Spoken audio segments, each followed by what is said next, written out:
Olá, amigos do YouTube, gostaria de pedir um pequeno favor a vocês. Se possível, deixem um like nesse vídeo, compartilhem esse vídeo nas redes sociais. Sempre teremos vídeos novos toda semana, então deixe seu comentário também.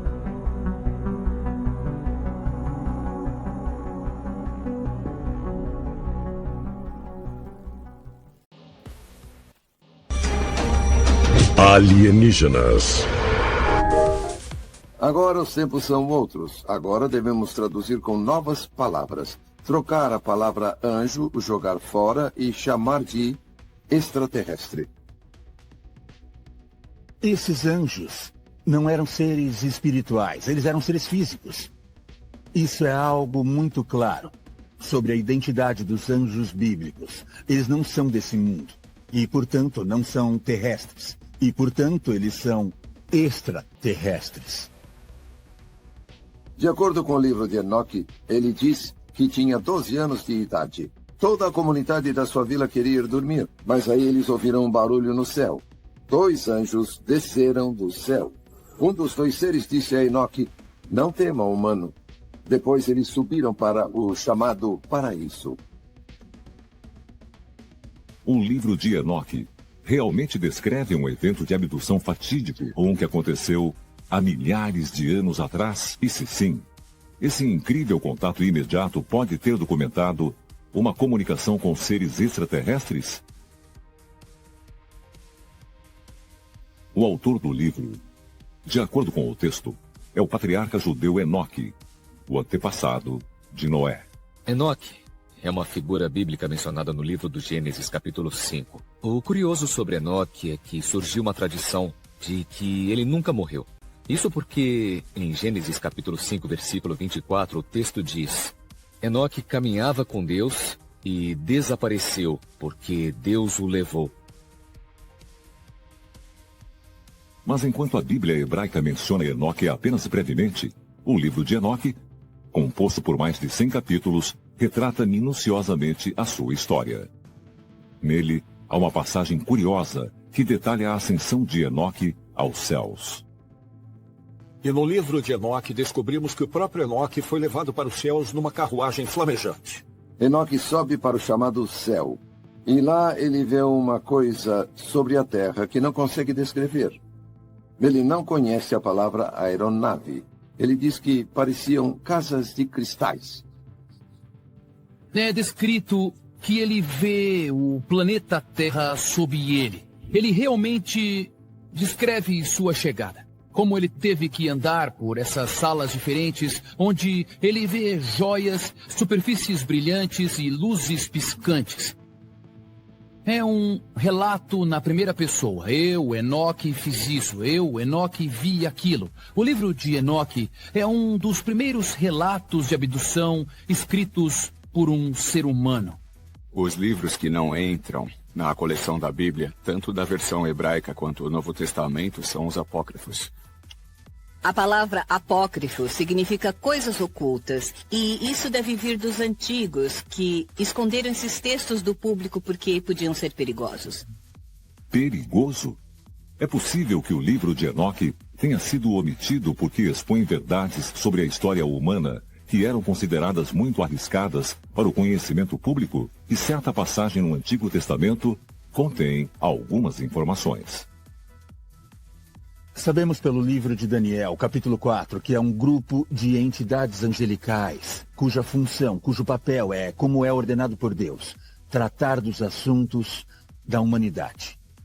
Essas forças angelicais velam nosso mundo e controlam o rumo da civilização.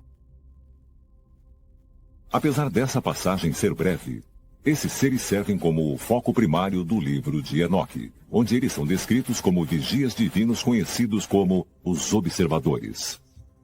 Na versão inglesa, Enoque os chama de guardiões do céu ou observadores do céu. Na versão alemã, eles são chamados de anjos. Não, era uma outra época. Tanto o livro de Enoque quanto o Apocalipse do Novo Testamento fazem referência a uma batalha cósmica do bem contra o mal. Mas quem são esses guerreiros celestiais? O Ato dos Apóstolos do Novo Testamento narra a história de São Pedro, aprisionado em Jerusalém pelo rei Herodes em 44 d.C. Pedro estava dormindo entre 2 soldados quando um anjo atravessou a parede. E a primeira coisa que ele notou foi que todos os guardas estavam dormindo.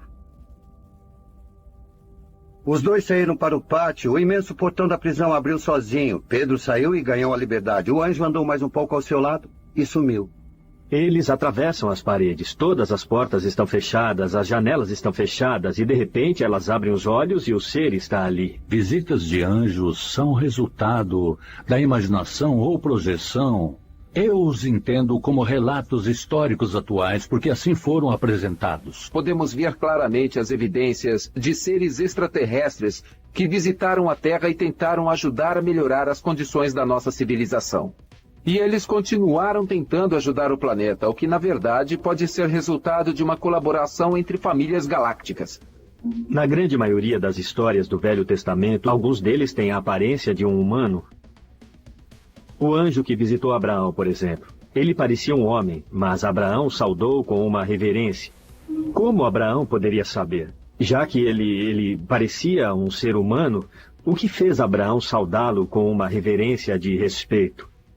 É como se fosse uma qualidade sobrenatural, uma qualidade sobre-humana que se faz perceber, que indica que se trata de uma criatura mais que humana. Palmyra, Nova York, 21 de setembro de 1823. No quarto do andar de cima de uma casa de madeira ao sul dessa pequena aldeia rural, Joseph Smith, de 17 anos, teve uma visão de alguém ou alguma coisa que não era desse mundo. Era tarde da noite, estava escuro, e o quarto foi tomado por uma luz bem forte. Esse personagem flutuava no ar. Seus pés estavam fora do chão, e ele se identificou como Moroni.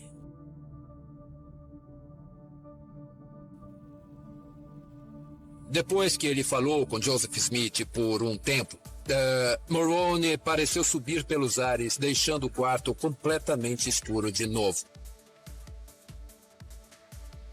Na manhã seguinte, Moroni voltou a Joseph Smith para mostrar a ele o livro de ouro escondido, que é o que conhecemos como o Livro dos Mormons hoje. De acordo com o Livro dos Mormons, Moroni se identificou a Joseph Smith como um homem que viveu nos Estados Unidos de fins do IV a início do V séculos. Mas o campo não era o lar de Moroni. Ele disse ter origens muito mais distantes. Moroni dizia ser da constelação das Pleiades. Então, uma igreja, hoje, com 9 milhões de membros, acredita que pode ter sido originada não nesse mundo, mas em outro mundo. De acordo com Joseph Smith, Moroni não só disse ser de outro planeta, como também o orientou a cavar as placas de ouro do Monte Cumorah, que estudiosos acreditam ser uma referência ao monte antigo dos índios americanos, como o Monte da Serpente. Desde então, nós descobrimos que em montes funerários e outros montes figurativos na região dos índios há tais placas. Essas tábuas escritas foram encontradas não só na América do Norte, mas também na América do Sul.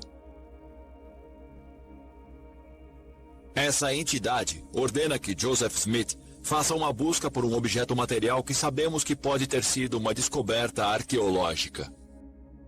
Mas se Moroni era um ser espiritual ou metafísico, por que ele daria a Joseph Smith objetos materiais para que se traduzissem as placas? De acordo com teóricos, Moroni poderia ser um ser das estrelas, um extraterrestre, cuja missão seria passar a Smith e a seus seguidores um conhecimento avançado dos construtores do monte. No mormonismo, muito da teologia deles é direcionada a essa ideia de Deus e de vários anjos e vários seres espirituais vivendo em planetas diferentes.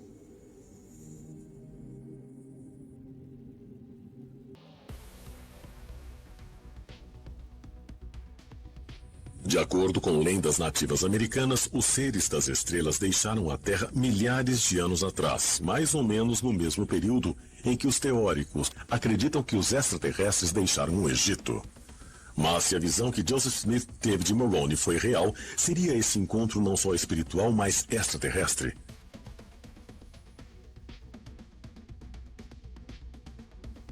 Se foi, talvez tenha havido outras visitas alienígenas que aumentaram o interesse nas estrelas durante o século XIX.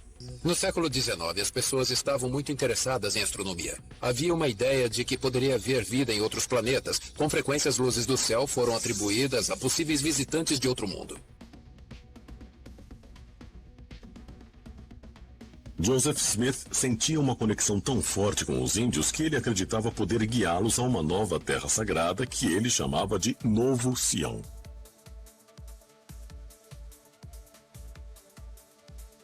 Apesar de Smith ter morrido em 1844 vítima da violência de grupos, seu sucessor, Brigham Young, acabou liderando os Mormons mais para o oeste, em Utah. Em 1849, quando os Mormons chegaram na área de Parwan Gap, o líder Ute, local chefe Wakara, disse que eles entraram na casa de Deus e mostrou provas na forma de petróglifos de milhares de anos. Por toda Utah, petróglifos mostram caçadores com arcos e flechas perseguindo búfalos e ocorrências muito ordinárias e cotidianas. Mas também há outras representações que são bem estranhas. Elas parecem naves espaciais. Parecem seres com auréolas. Parecem seres com antenas nas cabeças ou seres que usam algum tipo de roupa. De qualquer forma, parecem representações de homens do espaço. Voam em suas espaçonaves, porque têm asas e porque podem voar. As maiores criaturas ou os maiores deuses de que podemos falar com asas não são senão os Anunnaki. E até hoje, em museus do mundo inteiro, podemos ver esses seres alados, majestosos, com seus corpos musculosos e enormes asas. Os mitos sumérios afirmam que os Anunnaki vão voltar um dia. O conceito de anjo descendo para transmitir mensagens e se passando por seres humanos na mesma aparência dos homens e mostrando benevolência. Era preciso que eles fossem seres estranhos e com asas. Basicamente, as asas indicam que eles podem voar. Nós acreditamos em anjos. Esses documentos são registros vivos.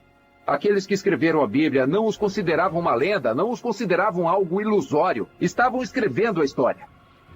No livro do Gênesis, os anjos são descritos como seres divinos enviados à Terra como mensageiros de Deus. Havia o desejo de que Deus interagisse com os seres humanos, mas não parecia digno que Deus agisse diretamente, então ele enviou seus mensageiros. Os extraterrestres queriam que no futuro da humanidade a gente começasse a enxergar as coisas. Queriam que a gente traduzisse esses livros e começasse a perceber que tem algo errado na Terra. E as perguntas começam a surgir. Será que já fomos visitados por extraterrestres? Eu acho importante pensar dessa forma, pois os extraterrestres prometeram voltar e um dia eles vão voltar. Se nós, humanos, finalmente estivermos perto de descobrir alguma verdade sobre o nosso relacionamento com outros seres inteligentes do universo, eu espero que ninguém pense nos alienígenas do passado, presente e futuro como assassinos ou como salvadores, mas como outro ser inteligente com quem vamos fazer amizade e aprender muita coisa sobre o cosmos.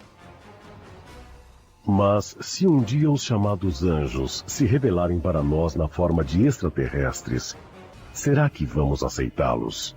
Talvez esse dia chegue apenas quando estivermos prontos para conhecer a verdade sobre a nossa própria origem. Roma, Itália. Abrigado na Basílica de São Pedro, no Vaticano, encontra-se o sarcófago de Június Bassus. Construído em 359 d.C., o sarcófago contém o que muitos acreditam ser a primeira descrição de anjos alados nos registros do cristianismo. E os nativos americanos falam do povo das estrelas. E os egípcios falam de deuses que descem à terra.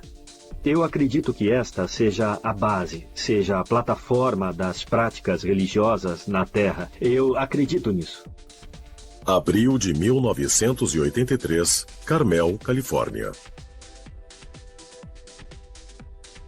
Percorrendo uma estrada costeira, Jessica Hans, de 27 anos, estava no banco do passageiro do carro de um amigo em direção norte, a caminho de São Francisco.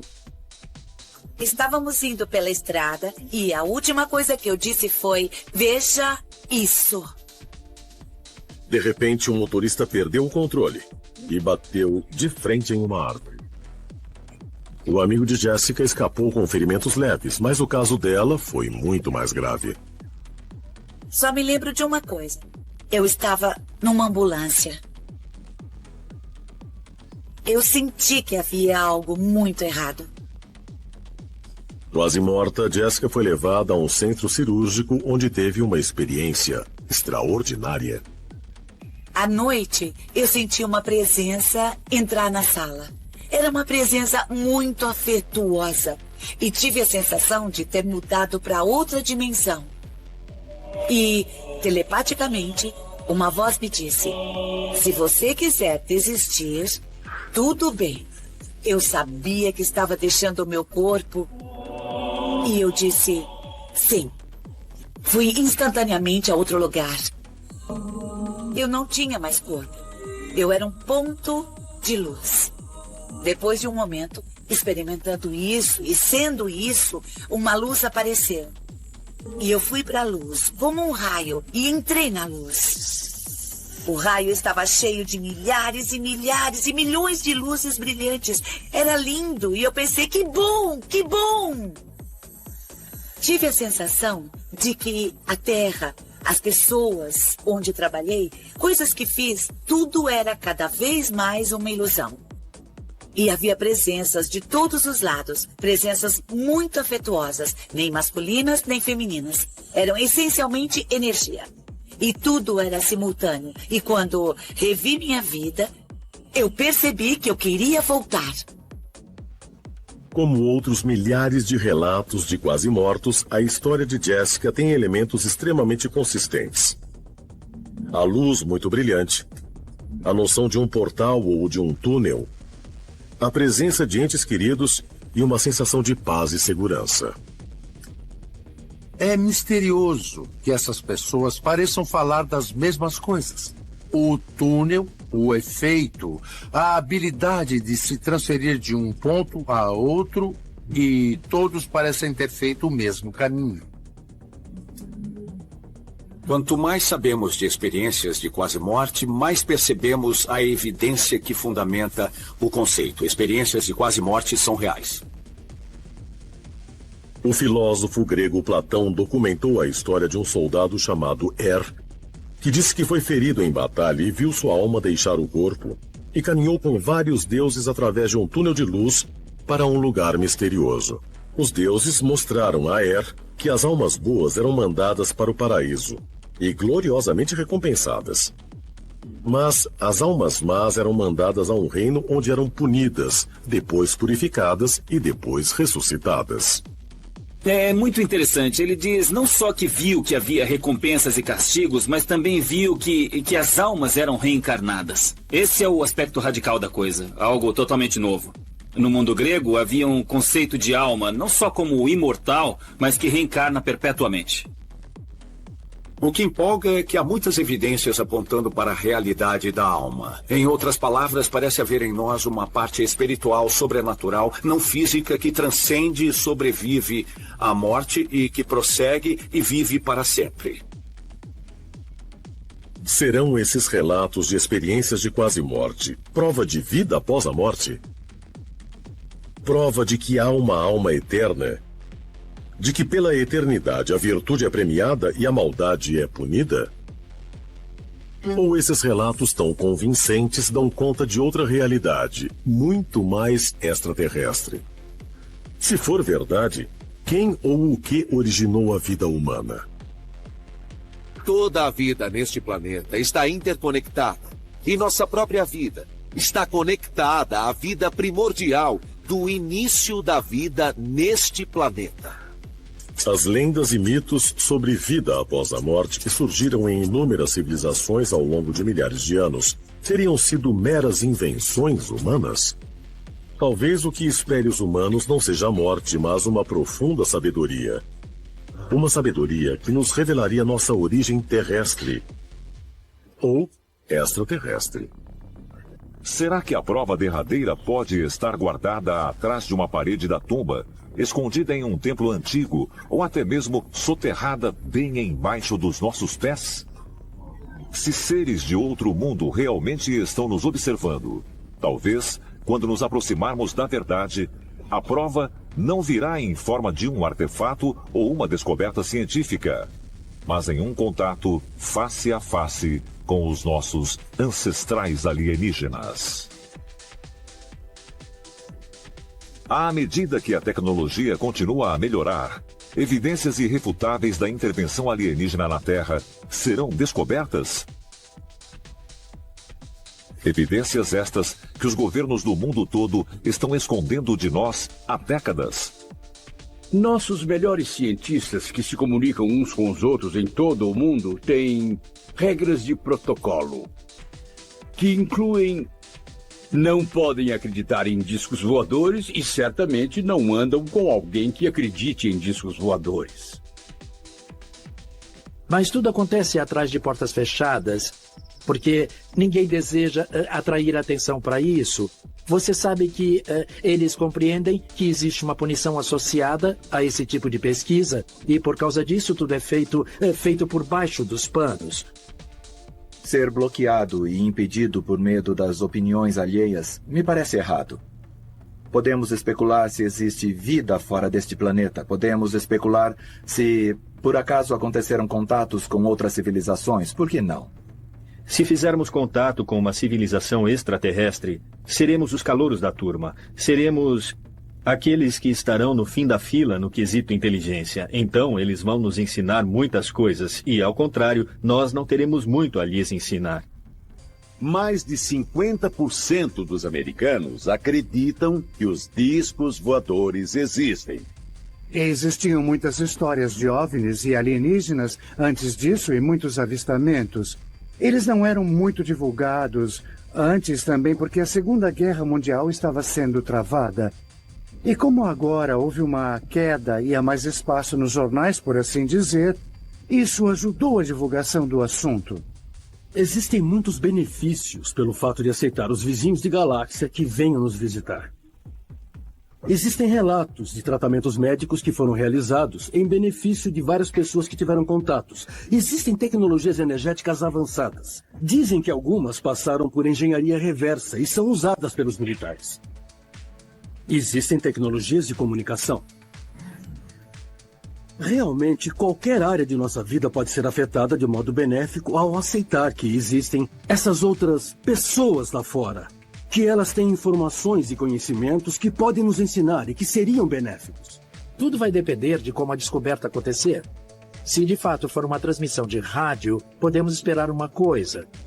Se houver de fato algum tipo de visita que combine com as crenças sobre OVNIs, será uma outra coisa, mas em geral, acho que as pessoas estão muito mais preparadas para, como podemos dizer, o contato. Província Shanxi, China. Aqui, enterrado bem no âmago de uma colina, jaz o imperador Qin Shi Huang.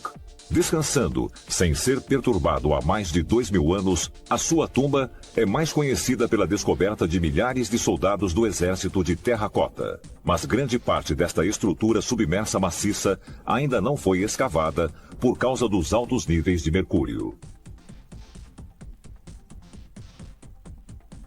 É coincidência uma tumba antiga na China e um templo antigo no México conterem mercúrio líquido? Curiosamente, Os chineses dizem que o ancestral de Qin Shi Huang, o Imperador Amarelo, desceu dos céus em cima de um dragão. O Andi chegou ao planeta Terra em um dragão voador. Ele tinha o poder do voo.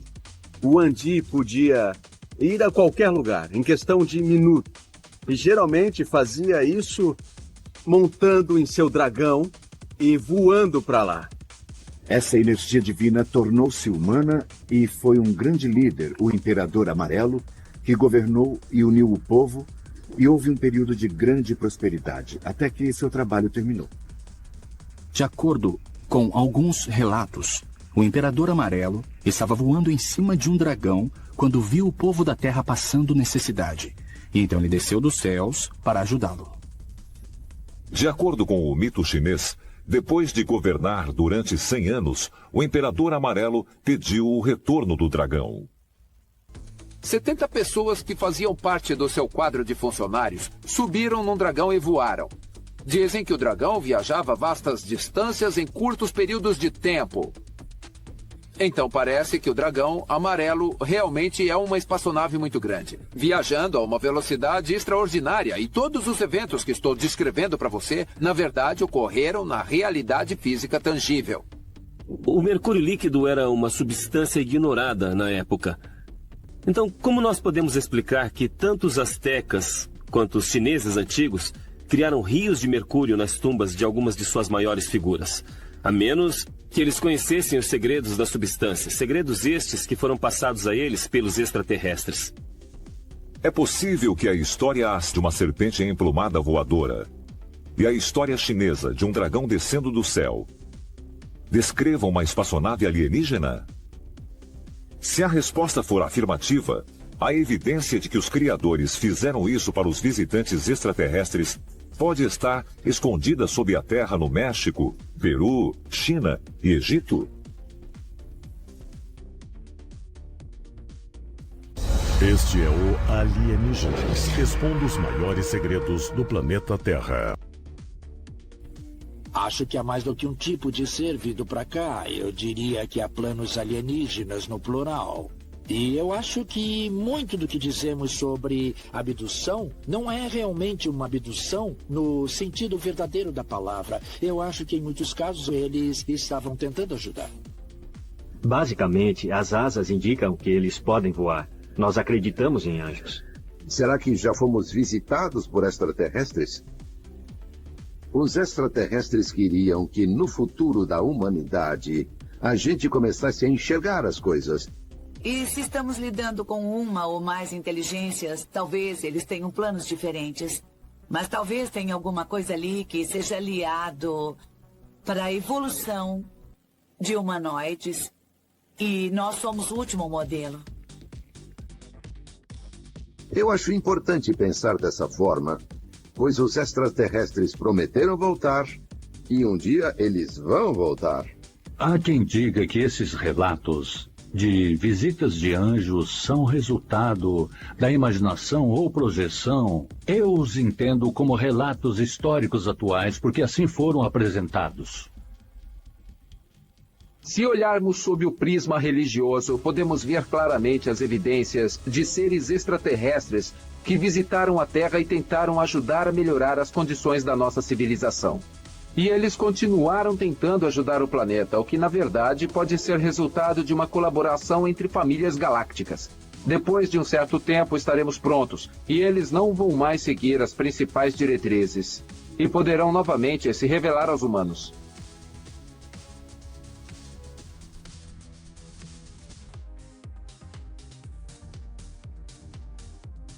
Mas sejam os anjos seres sobrenaturais ou extraterrestres,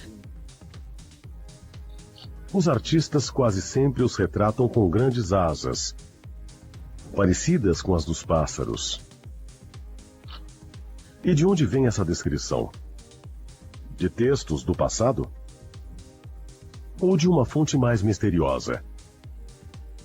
Uma fonte que não vem do céu, mas de lugares a milhares de anos-luz da Terra. Se um dia os chamados anjos se revelarem para nós na forma de extraterrestres, será que vamos aceitá-los?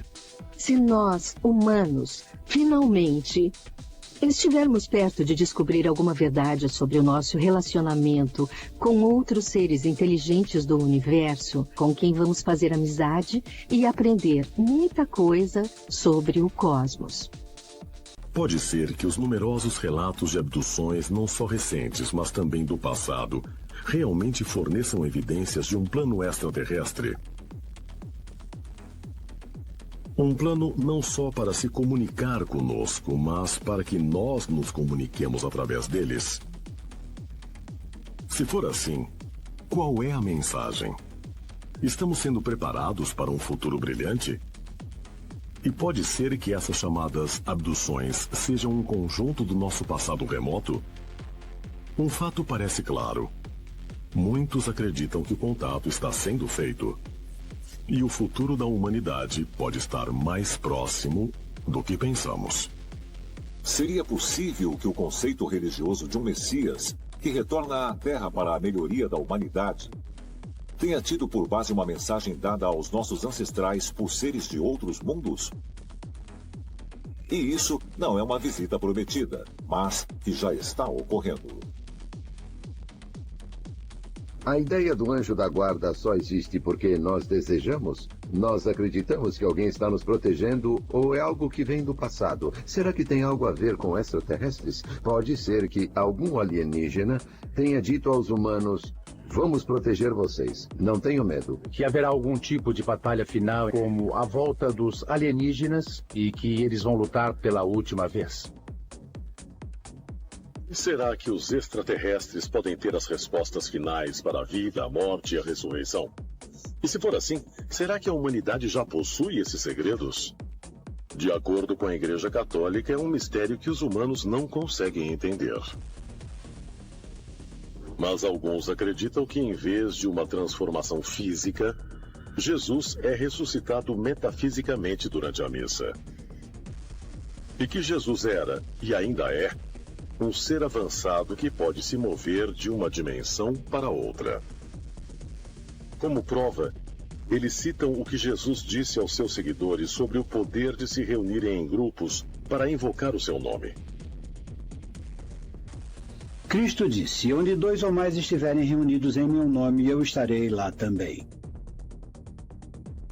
Conforme as crenças mais difundidas, o retorno de Deus seguirá uma série de eventos que incluem o Armagedon, a aniquilação de todas as criaturas, a ressurreição dos mortos e a volta de todas as almas a seus corpos físicos. Datando de 150 a.C., os pergaminhos do Mar Morto profetizavam que os filhos das trevas seriam destruídos e que os filhos da luz viveriam em paz por toda a eternidade. E o conceito de um Deus onipotente que vai voltar no dia do julgamento também aparece em um dos assim chamados livros perdidos da Bíblia, o livro de Enoque.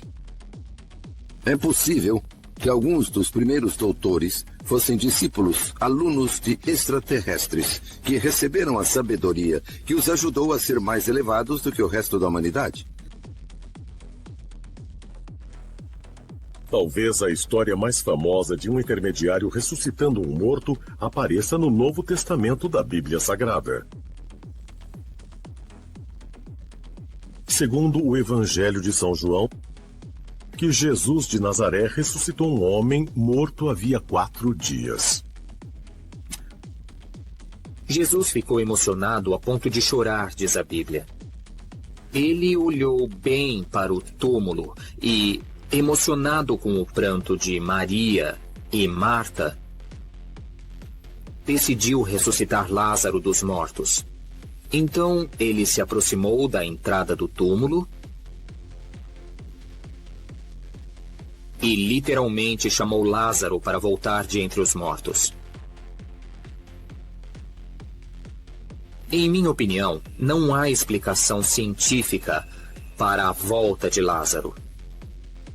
Parece que a alma de Lázaro tornou a ser unida a seu corpo, e não que ele fosse um morto-vivo ou um zumbi. Mas ele voltou a ser ele. Voltou dos mortos. Então essas pessoas especiais tinham o poder de pegar os mortos e trazê-los de volta à vida. Que tipo de poder teriam para poder fazer isso? Talvez o poder de um extraterrestre? Haveria realmente uma conexão extraterrestre entre humanos vivos e o mundo dos mortos? Será possível que almas humanas viajem pelo espaço e tempo, assim como fazem viajantes siderais? Se for assim, isso acaba com o conceito da existência de um paraíso? Ou seria a prova final que a humanidade procura há tantos séculos?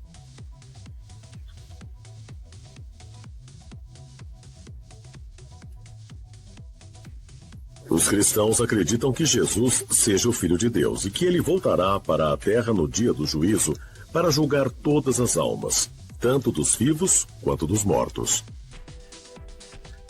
É também por isso que os cristãos acreditam que o corpo humano deva ser enterrado e não cremado após a morte. Mas poderiam os túmulos realmente se abrir um dia e os mortos ressuscitarem? Segundo a crença tradicional cristã, Deus cria o ser humano no momento de sua concepção, infundindo no recém-formado embrião uma alma imortal. E essa fusão de matéria-prima e alma é que faz o ser humano. Por isso, no dia do juízo, tem de haver a ressurreição dos mortos para que os humanos sejam restaurados em sua unidade original de corpo e alma combinado. No dia do juízo final, vamos ver que as almas dos mortos serão reunidas a seus corpos físicos, que serão reerguidos dos mortos e reconstituídos mesmo geneticamente pelo próprio Deus.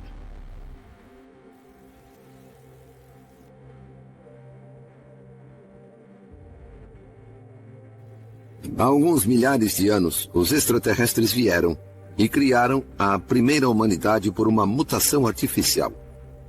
E é claro, um dia eles voltarão. E claro, o julgamento será em função do que eles esperavam que fizéssemos. E os que entenderem o que aconteceu no passado não ficaram chocados, porque sabiam e esperavam desde sempre o que vai acontecer. Na minha cabeça, será quando os extraterrestres genuinamente retornarão ao nosso planeta e se anunciarão, e nessa altura, os humanos que atingiram a iluminação se juntarão a seus irmãos, os extraterrestres, os antigos astronautas que nos criaram, e todos voltaremos às estrelas. O fato é que a história da criação em nossa Bíblia é a história da criação nas culturas de todo o mundo. A história do dilúvio, a evolução da espécie humana, o desenvolvimento da linguagem. Tudo isso indica, e a Bíblia afirma, que a vida na Terra veio do contato com uma forma de vida extraterrestre.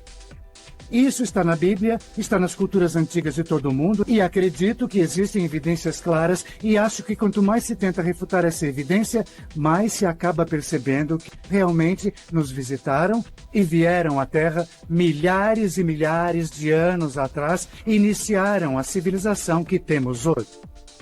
Considere a palavra extraterrestre em vez da palavra anjo. Considere líder dos extraterrestres em vez de arcanjo. Se você mudar algumas palavras dos textos antigos, algumas palavras-chave, vai mudar o sentido geral dos textos. E não é tudo coincidência, foi de propósito. É hora de tirar as vendas e enxergar com um olhar renovado. A ajuda extraterrestre é mandada para a Terra para ajudar a humanidade a fazer a vontade de Deus. É importante ver que a religião bíblica é uma religião extraterrestre, no sentido de que Deus não é da Terra. Aprendemos isso na oração. Pai nosso que estás no céu, santificado seja o vosso nome, venha a nós o vosso reino, seja feita a sua vontade, assim na terra como no céu. Quando as pessoas começam a rezar, a energia sobe rapidamente. Parece um grupo de pessoas cercando ou circulando ao redor de uma figura fantasmagórica que chama de Espírito Santo. Se você olhar na cabeça do Espírito Santo, vai ver os olhos dele no rosto. E por esse motivo eu acho que este desenho representa um evento. Existem inúmeras histórias bíblicas que nos fazem suspeitar de que talvez o Homo sapiens não foi a única espécie na Terra, ou até mesmo a primeira. Apesar de Adão e Eva serem registrados no Jardim do Éden como os primeiros pais humanos, quando Caim tomou seu caminho depois de assassinar seu irmão Abel, ele foi parar em outra cidade, com outros seres vivendo lá. Agora, quem são eles? O que são eles? Histórias de um tempo quando seres extraterrenos ocuparam o planeta podem ser encontradas ao analisar nada menos que o Velho Testamento da Bíblia. E os relatos dos antigos sumérios detalham um tempo antes da criação do homem, quando os deuses eram os únicos ocupantes do planeta. Um exame detalhado do famoso Velho Testamento da Bíblia judaico-cristã sugere que, apesar de Adão e Eva serem presumivelmente os primeiros humanos criados por Deus, o filho deles, Caim, saiu para se casar e se juntar com uma comunidade próspera. Podemos encontrar vários textos antigos que descrevem seres que habitavam a Terra antes da época de Adão e Eva. Esses seres são normalmente chamados de pré-adâmicos. Existe uma longa e antiga história do que hoje chamamos de homens pré-adâmicos. A vida das pessoas se estendia por milhares de anos. Eles supostamente alcançavam níveis de tecnologia, até mesmo para viajar para as estrelas. Mas, de alguma forma, alguma coisa deu errado nessa civilização. A civilização pré-adâmica acabou. Mas, alguns foram para as estrelas. E Deus ordenou que eles vigiassem e observassem. Vamos supor por um momento que tínhamos esse incrível planeta e, de repente, extraterrestres e outros seres vieram aqui e eles tinham suas próprias construções, seus próprios monumentos, suas próprias comunidades durante pelo menos algum tempo. E então, em determinada altura, eles foram embora. A ideia básica é que os extraterrestres colonizaram o planeta Terra há milhares de anos. E nós não estamos falando de 10 ou 15 mil anos atrás, mas sim de centenas de milhares de anos atrás. É possível que uma civilização avançada tenha realmente existido na Terra durante a pré-história da humanidade?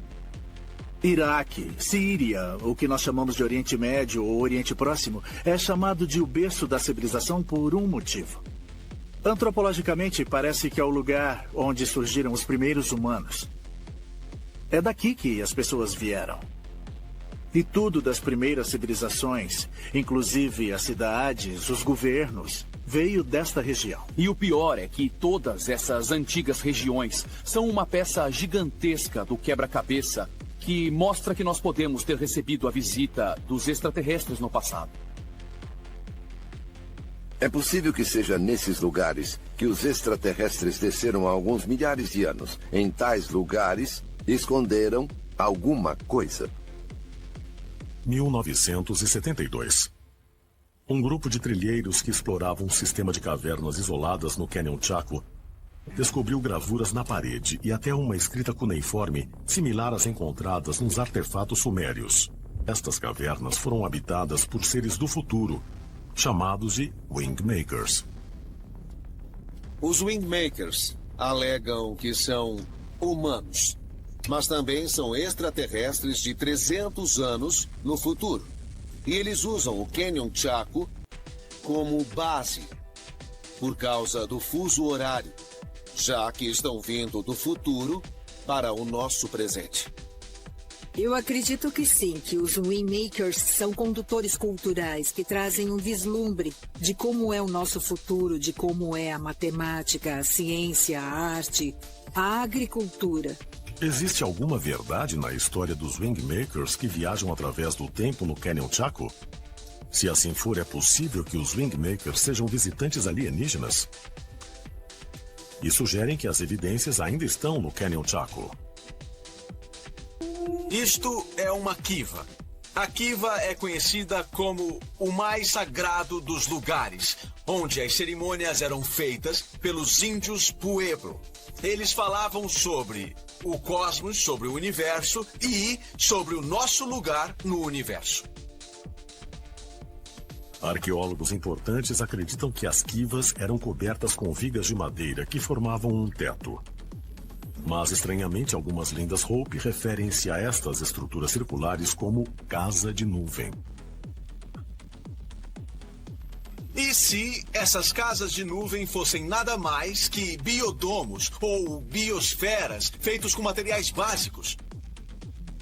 O interessante é que hoje uma biosfera dá a ideia de que as pessoas vivem afundadas no chão, com um domo gigante cobrindo tudo, mas aqui temos uma coisa muito similar. A pergunta é, por que alguém faria isso? De acordo com mitos antigos, eles foram testemunhas de um evento incrível que teve alguma coisa a ver com alienígenas do passado.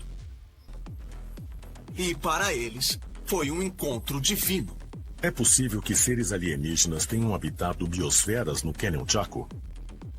Como estas que nossos cientistas preveem que podemos usar futuramente em outros planetas?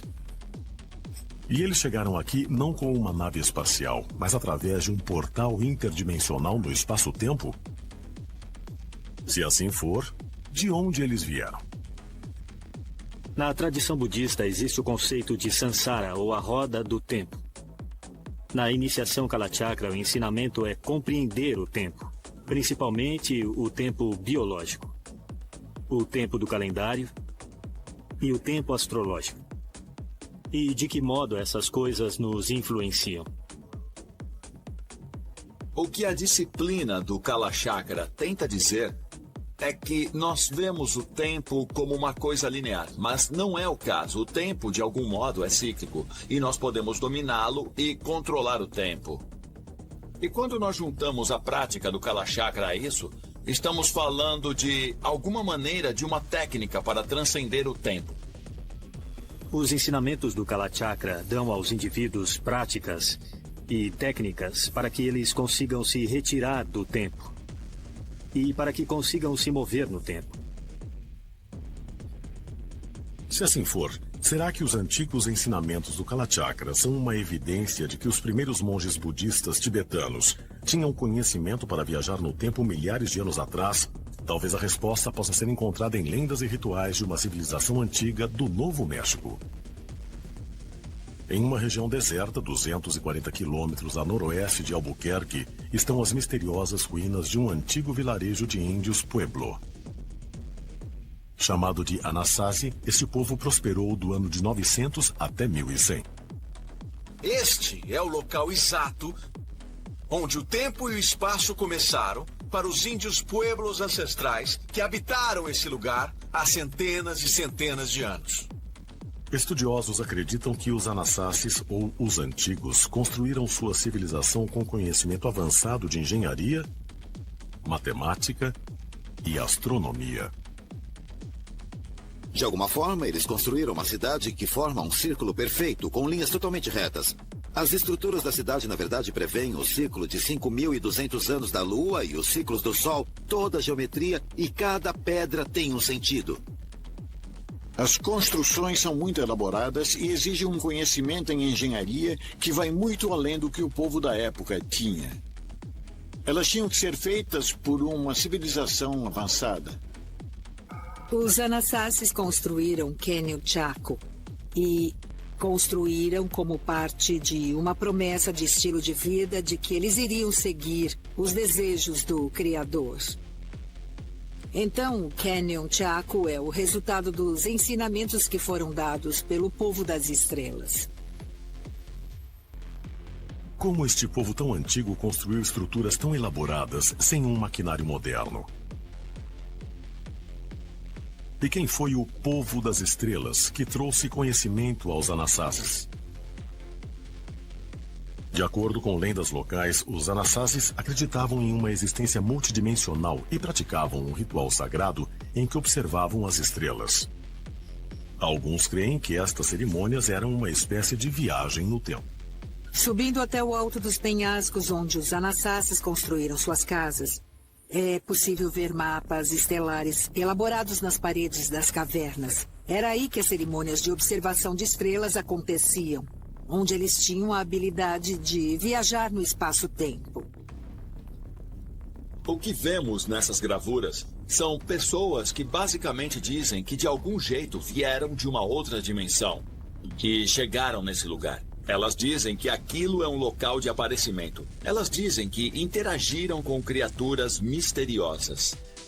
Se for o caso, será que eles deixaram alguma evidência tangível do contato com outro mundo? O símbolo da espiral que se vê em várias paredes é uma conexão entre os Anassasis e os extraterrestres. Eles tiveram contato. Ou eles vieram com eles ou foram embora com eles. Nós não sabemos, mas isto é uma ponte que existe entre os Anassasis e o povo das estrelas.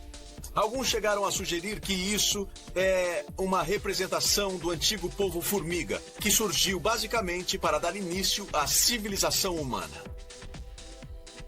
De acordo com as lendas Hopi, uma tribo indígena americana considerada descendente dos Anassasis, o povo formiga a salvou da primeira destruição do universo.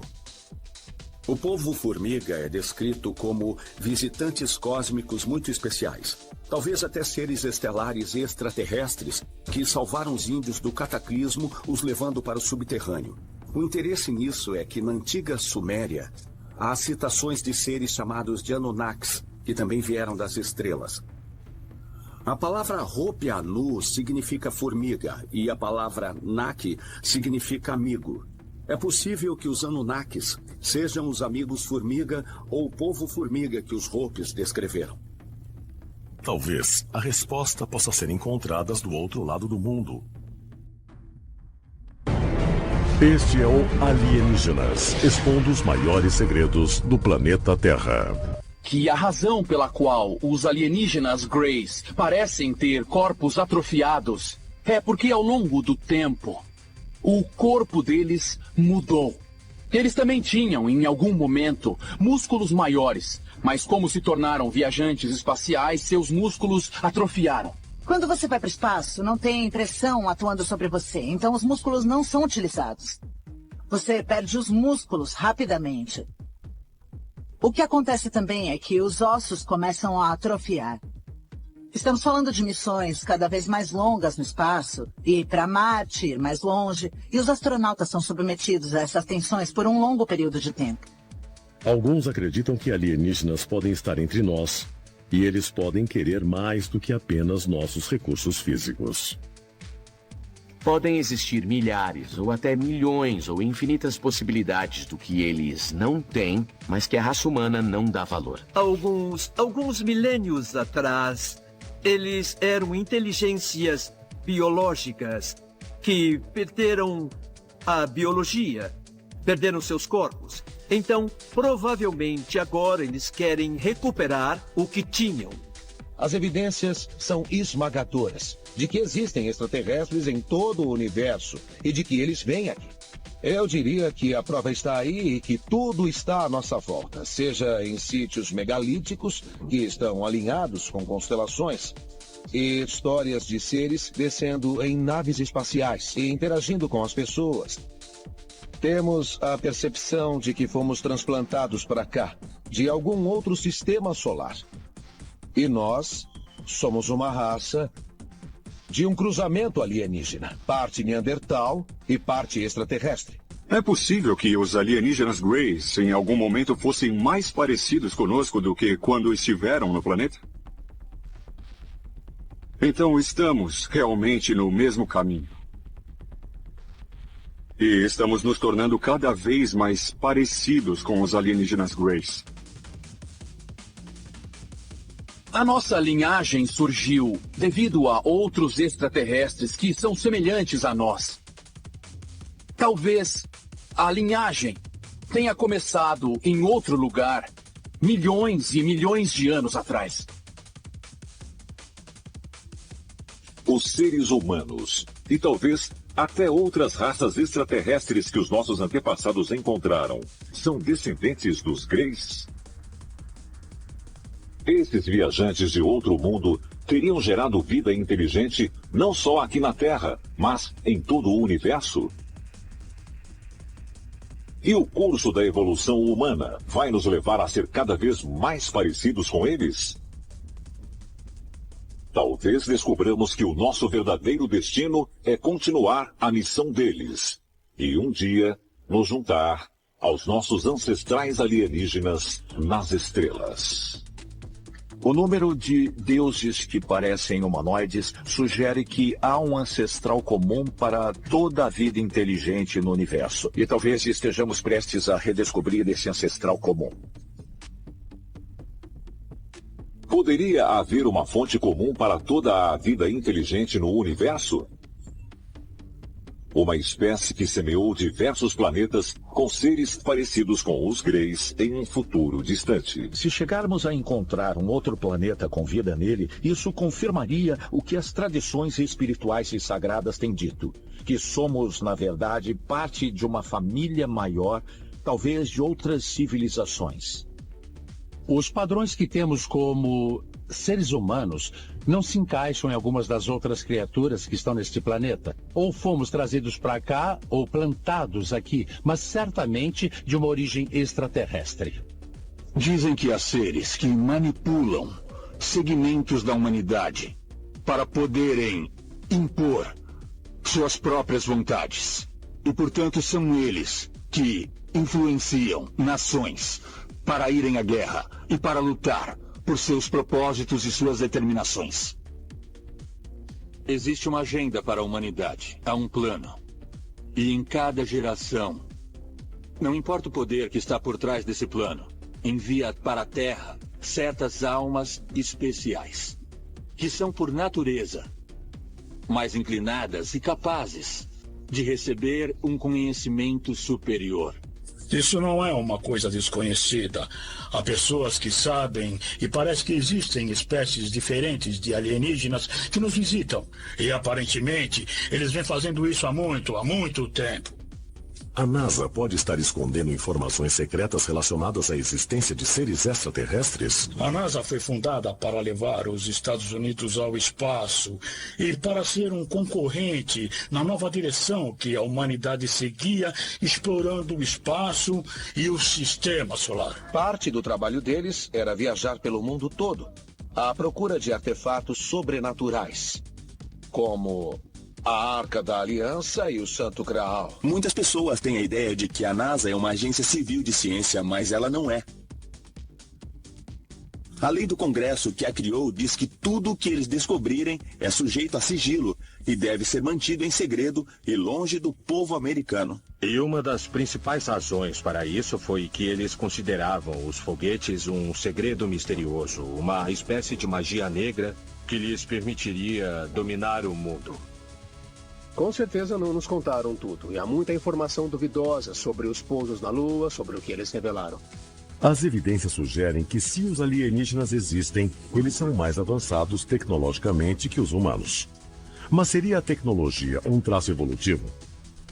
Muitos cientistas acreditam que a sobrevivência da nossa espécie depende da nossa capacidade de inovar. E há um avanço tecnológico que promete mudar para sempre o nosso lugar no universo. A inteligência artificial é uma tecnologia que permite que um computador pense. Nós sabemos que as máquinas são programadas. Elas podem realizar qualquer tarefa que quisermos. Mas isso é tudo o que elas sabem. No campo da inteligência artificial, as máquinas agora são ensinadas a pensar por si, a tomar decisões, a entender o que estão fazendo e a aprender com isso. É o grande sonho da ficção científica, ou talvez o pesadelo. Uma máquina seria capaz de um dia se tornar autossuficiente? Como seria a inteligência de uma máquina? Na história da aparição de Voronezh, algumas crianças brincavam a céu aberto e viram algo que parecia uma espaçonave de longe. Quase 500 quilômetros a sudeste de Moscou, um grupo de crianças que brincava no parque avista um OVNI em forma de bumerangue no céu. Quando essas crianças voltaram a atenção para o que ia acontecer, um ser de quase 3 metros, descrito como um alienígena, saiu daquela nave. Tomado pelo medo, um dos garotos começou a gritar. No caso de Voronezh, o robô visto parecia ter saído diretamente das páginas de uma novela de ficção científica. Era quase um robô arquétipo. Essa é a forma exata como os escritores de ficção científica imaginam um robô, e talvez, de fato, a forma como os cientistas projetariam um. Para silenciar o garoto, o alienígena dispara o que parece ser uma arma laser. Essa arma foi usada contra as crianças. Na verdade, foi disparada contra uma delas. E essa criança desapareceu por alguns minutos. É um momento tenso para todos os envolvidos. A máquina parece não ter emoções. Uma razão pela qual a inteligência artificial seria uma grande ameaça. Os robôs estão em muitos relatos de aparições de OVNIs que envolvem entidades. E claro que há uma grande lógica na ideia de que exploradores extraterrestres teriam ajudantes robôs. Se você faz viagens interestelares, também deve ser capaz de projetar robôs que vão possibilitar a realização de muitas tarefas difíceis e perigosas. Mas e se um ou todos os alienígenas de Voronezh fossem algum tipo de robô, qual seria a sua missão?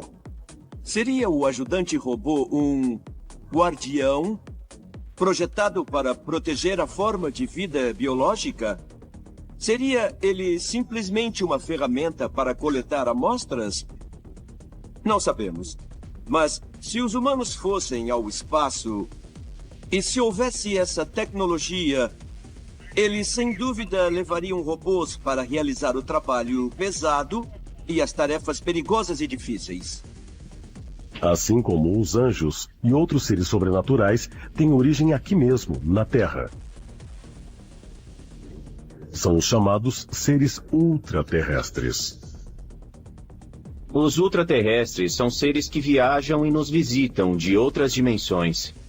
É sabido que todos nós vibramos em uma certa frequência no espaço tridimensional, e é possível que outros seres vibrem em uma frequência mais alta e sejam capazes de passar mais facilmente para outras dimensões. A teoria do ultraterrestre serve para explicar as criaturas folclóricas, as criaturas angelicais e qualquer tipo de experiência com um ser desconhecido, sobrenatural ou alienígena que tenha ocorrido ao longo da história. Mas será que os chamados anjos caídos e outras misteriosas criaturas ultraterrestres podem ajudar a explicar histórias recentes de pessoas que afirmam terem tomado medidas extremas e violentas obedecendo à palavra de Deus? David Berkowitz, mais conhecido como filho de Sam, alega que um demônio que possuiu o cachorro de um vizinho ordenou que ele cometesse um homicídio.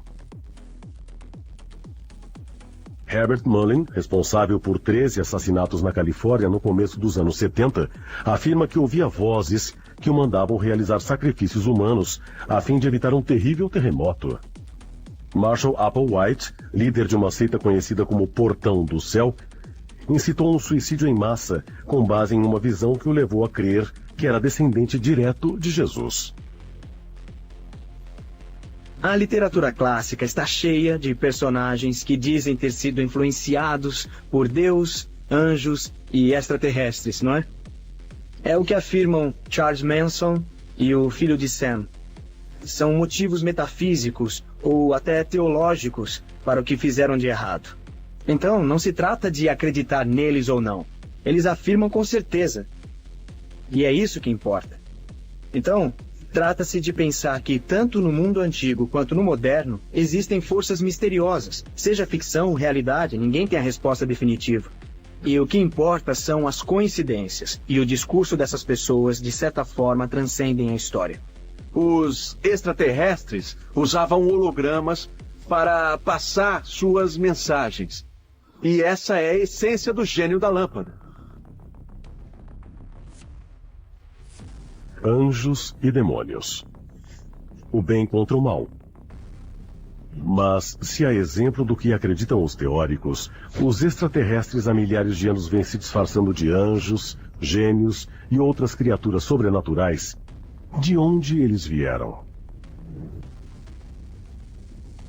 Por que estão aqui? E será que eles estão no meio de nós, à vista de todos? Eles acharam melhor usar membros da população humana para comunicar a sua mensagem. Na verdade, a história está repleta de relatos de pessoas levadas a agir por meio de contato com seres extraterrestres, divinos ou sobrenaturais. As visões não eram nada divinas. Elas foram, de fato, visitas de extraterrestres que os nossos ancestrais consideraram como uma visão. Mas não foi assim. A pessoa não compreendeu que estava sendo visitada por extraterrestres de carne e osso. Se, como acreditam os seres extraterrestres, nos contatam há séculos, o que eles estão tentando nos dizer? Parece muitas vezes que aqui na Terra estamos lidando com algo que poderia ser chamado um diretorado oculto. Uma força diretora de seres inteligentes que podem até ser nossos progenitores. E que tem trabalhado com a humanidade desde que começamos a evoluir neste planeta e que irão intervir em momentos cruciais para guiar nosso desenvolvimento em uma certa direção. E havia um grupo de anjos que desceram até a Terra, violando a lei divina. Eles introduziram à humanidade modos, meios, conhecimentos que entendemos hoje como ciência e tecnologia. Esses anjos tinham forma humana. A aparência deles era igual à nossa.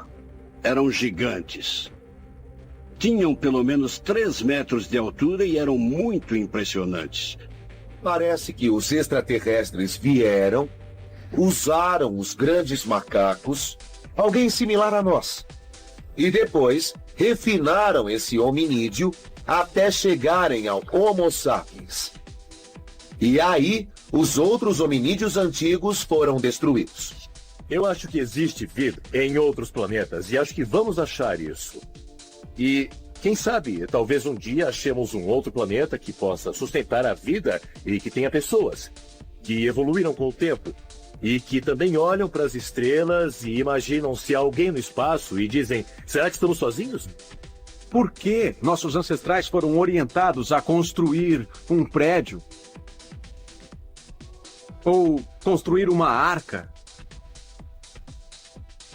Eu pessoalmente acredito que foi para garantir a sobrevivência da humanidade. O Antigo Testamento fala de uma coluna de nuvem de dia e uma coluna de fogo à noite. É claro que se trata de máquinas que os anjos usavam. A história de Jacó e do anjo em Gênesis 28 é o famoso clássico caso de OVNIs. Jacó adormece e sonha com o anjo descendo e subindo uma escada. E essa escada vem do céu. Imagine a porta de uma espaçonave abrindo e uma rampa saindo dela. Parece bastante uma escada. Então, é possível que essa passagem da Bíblia nada mais seja do que um mecanismo tecnológico descrito como uma escada. Nossos ancestrais tentaram explicar uma tecnologia alienígena, sugerindo que um visitante de outro planeta era um visitante do céu com asas de pássaro? Pois, se anjos forem mesmo visitantes de outros planetas, qual é sua missão? Estariam eles apenas nos vigiando? Ou talvez exista um propósito mais sinistro? Assim como existe gente boa e gente má aqui na Terra, existem extraterrestres bons e maus no espaço. O bem e o mal estão presentes no universo inteiro. Yin e Yang é o equilíbrio. Monte Hermon, alto da Terra Santa. A 2.800 metros de altura, este misterioso gigante descansa na fronteira do Líbano, Síria e Israel. No alto das colinas de Golã, o Monte Hermon há milhares de anos é disputado entre discípulos da fé cristã, hebraica e islâmica. De acordo com os evangelhos sinóticos, o Monte Hermon foi o cenário da transfiguração de Jesus, o evento no qual o Filho de Deus tornou sua aparência clara e radiante, e foi visto conversando com Moisés e o profeta Elias. O Monte Hermon também é o local onde 200 anjos caídos desceram à terra no livro de Enoque. Mas por que o Monte Hermon? Será que o lugar tem alguma significância geológica? Por toda a face da Terra existem pontos especiais, e o Oriente Médio pode ser um desses pontos especiais. O motivo são as lendas de que a região possui portais estelares e para outros universos. Há uma teoria que diz que a Terra foi povoada por povos das estrelas no Oriente Médio no começo do que chamamos de nossa era. Como os antigos egípcios, os pais fundadores da NASA partilhavam da crença de que os humanos descendem de seres extraterrestres. E como os antigos influenciaram seu trabalho? Aqueles que suspeitam que os oficiais da NASA operavam uma missão secreta apontam para o uso repetido do número 33. Um número simbólico extremamente importante em sociedades secretas. Se você observar a primeira pista de aterrissagem em Cabo Canaveral, onde aterrissavam aeronaves e um dia chegaria o ônibus espacial, essa pista era de número 33. Se você observar a plataforma de lançamento em White Sands, no Novo México, a única plataforma de lá é a de número 33. Então, esse número parece estar envolvido diretamente com a NASA várias e várias vezes, e o fato de ser conectado à maçonaria faz você pensar se não há talvez outro simbolismo mais profundo nisso tudo. Aqui é Houston. Vocês vão aterrissar. Câmbio 213 metros, 21 em 33 graus. Pesquisadores acreditam que a relação com crenças antigas egípcias também pode ser encontrada no emblema do programa espacial Apollo da NASA. Eles dizem que o A grande no campo estelar simboliza não só o deus grego Apolo, mas também Assar, o deus egípcio mais conhecido como Osíris. Isso é indicado pela reunião de 3 estrelas no centro do A, que representam as estrelas do cinturão de Órion. Você tem que suspeitar que estrelas como Orion e Sirius são muito importantes para a NASA, porque era de lá que as tradições antigas, incluindo a egípcia, diziam que os deuses do espaço tinham vindo. Elas seriam nossas origens. Vemos essa prática de passar conhecimento através de uma sociedade secreta desde a época dos tempos dos Illuminati, que acreditavam que poucos escolhidos da elite eram inteligentes o suficiente e capazes de lidar com esse conhecimento secreto, mas não a população como um todo. Então permanece a questão, esse conhecimento foi passado através das sociedades secretas durante gerações? E isso pode relacionar as sociedades secretas que conhecemos nos tempos modernos àquelas dos tempos dos faraós? Na ciência oculta da numerologia, o número 33 representa o maior nível de consciência. O Monte Hermon fica no paralelo 33 norte, ou seja, uma latitude de 33 graus ao norte do Equador. Seguindo o paralelo 33 no exato lado oposto do globo, o destino é o local do mais famoso suposto encontro extraterrestre da história moderna. Roswell, Novo México. Saindo do Monte Hermon e seguindo ao contrário, a gente vai parar em Roswell, no Novo México. E isso não é coincidência, não é coincidência. Os anjos caídos são poderosos na maneira em que surgem, no que fazem e como fazem. É de causar calafrios em qualquer um. Mas teriam as coordenadas globais de Roswell e as do Monte Hermon um significado especial e talvez secreto? Se os alienígenas usam a linha latitudinal 33 como ponto de pouso no planeta Terra, o que as figuras bíblicas viam há milhares e milhares de anos no Monte Hermon foram entidades que vieram diretamente do céu e a elas deram o nome de anjos. Nós chamamos de extraterrestres. Eu penso que esses extraterrestres pousaram em diferentes pontos. Por quê? Os extraterrestres sabiam que milhares de anos no futuro, os humanos iam conhecer a geometria do planeta Terra. Foi quando alguém disse, "Ei, o que é isso? Esses lugares têm uma relação." E não é coincidência, foi tudo de propósito.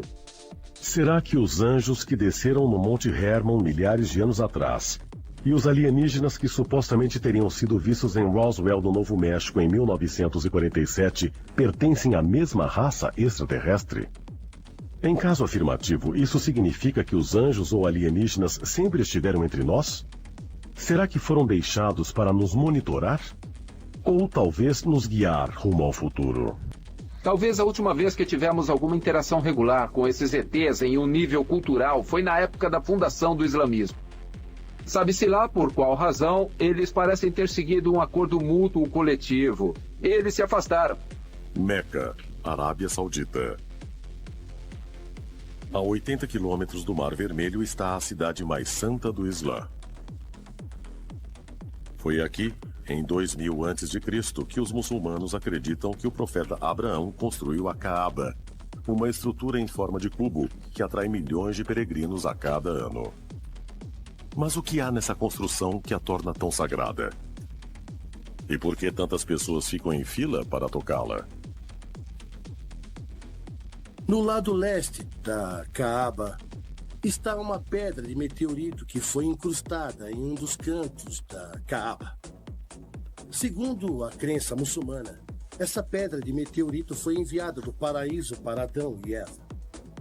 E essa pedra foi usada para construir o primeiro templo. E isso realmente transforma a Meca no lugar mais sagrado para os muçulmanos.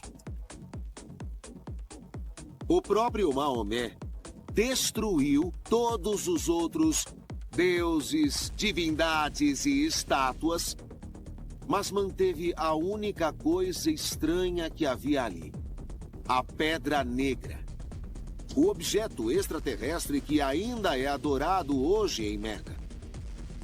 Então temos de nos perguntar por que Maomé escolheu especificamente este objeto como parte de sua religião e o manteve como parte da fé muçulmana. Só pode ter sido uma lembrança de um evento extraterrestre. Será que a Pedra Negra de Meca e outras relíquias sagradas realmente possuem grande poder?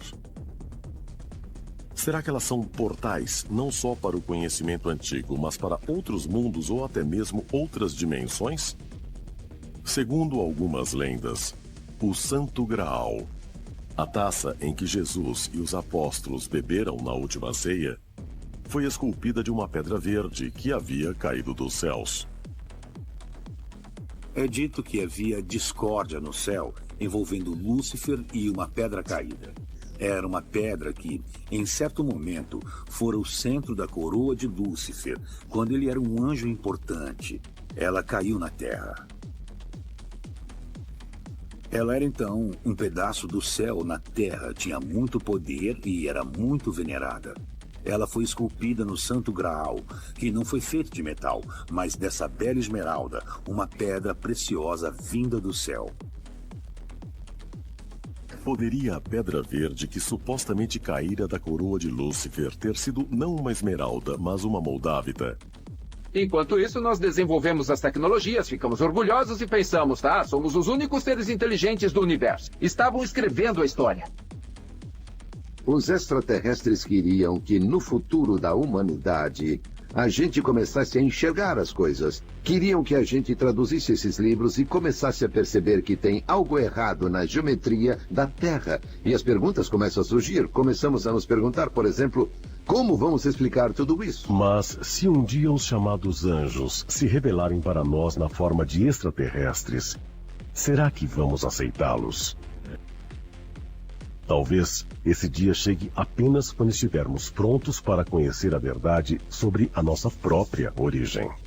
Ao ver o que a raça humana vem fazendo com a sua tecnologia, percebemos que ela não está tão distante de uma civilização extraterrestre, considerando que eles também sejam capazes de criar inteligência artificial e ir além, que eles também sejam capazes de se unir às máquinas.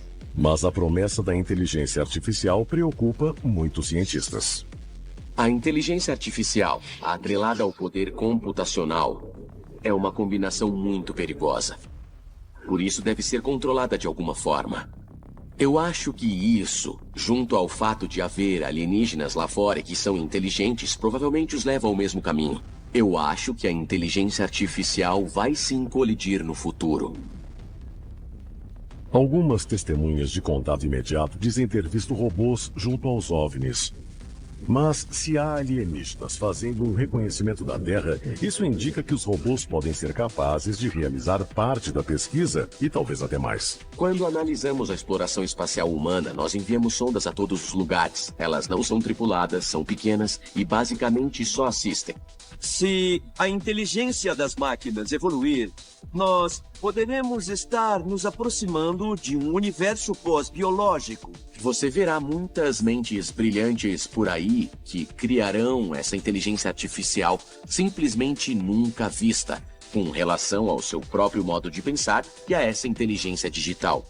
A própria inteligência artificial poderá projetar versões melhores de si mesma, mais poderosas, imortais, e talvez nos vejamos em uma situação em que o universo será governado por uma máquina quase onipotente.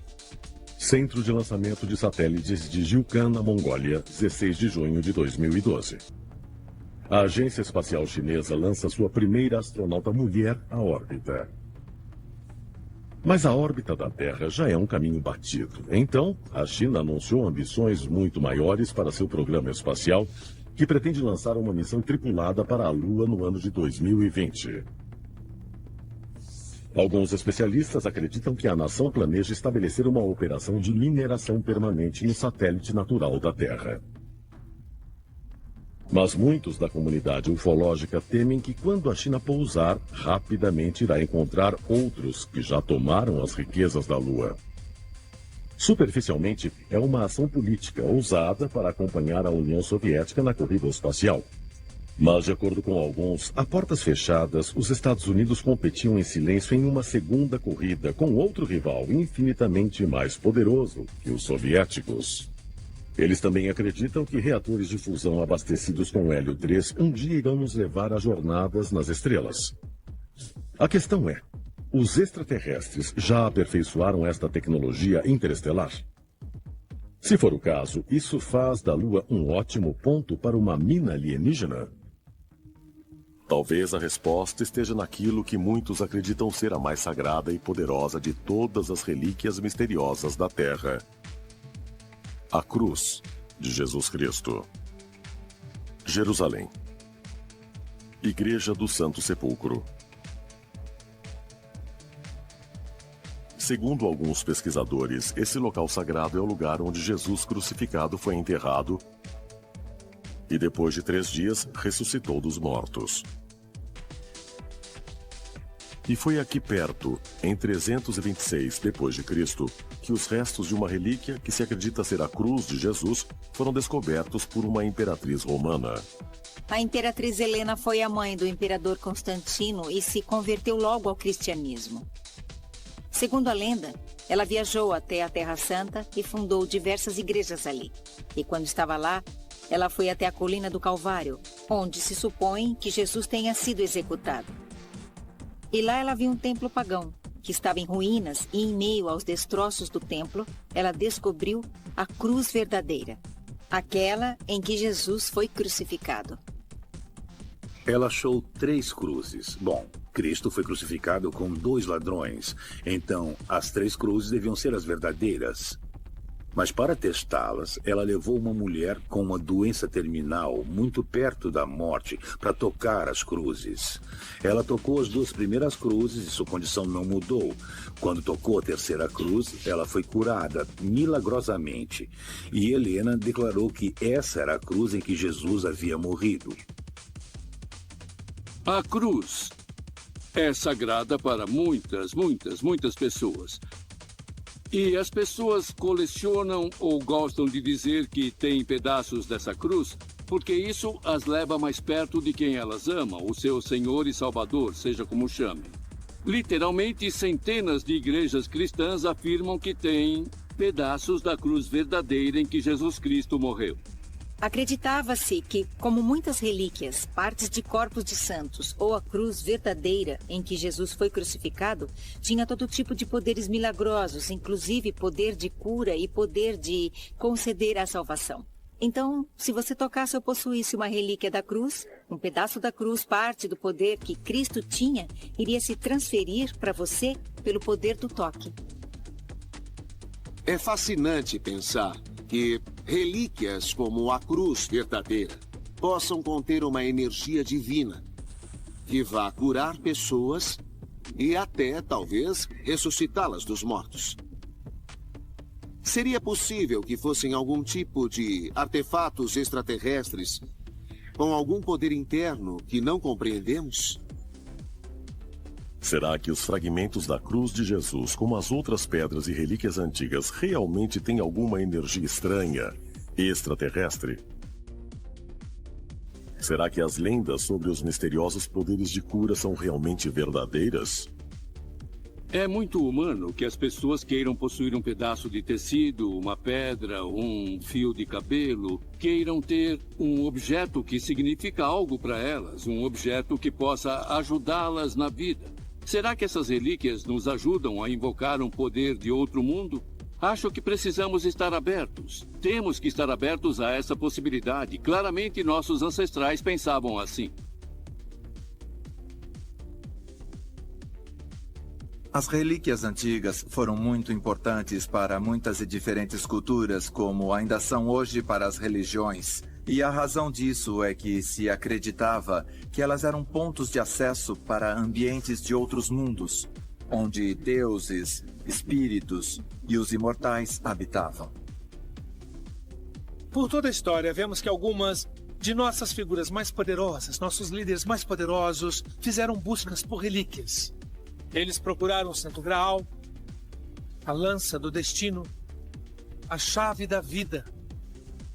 E a crença é que, se pudermos obter essas relíquias, conseguiremos poderes além da compreensão humana.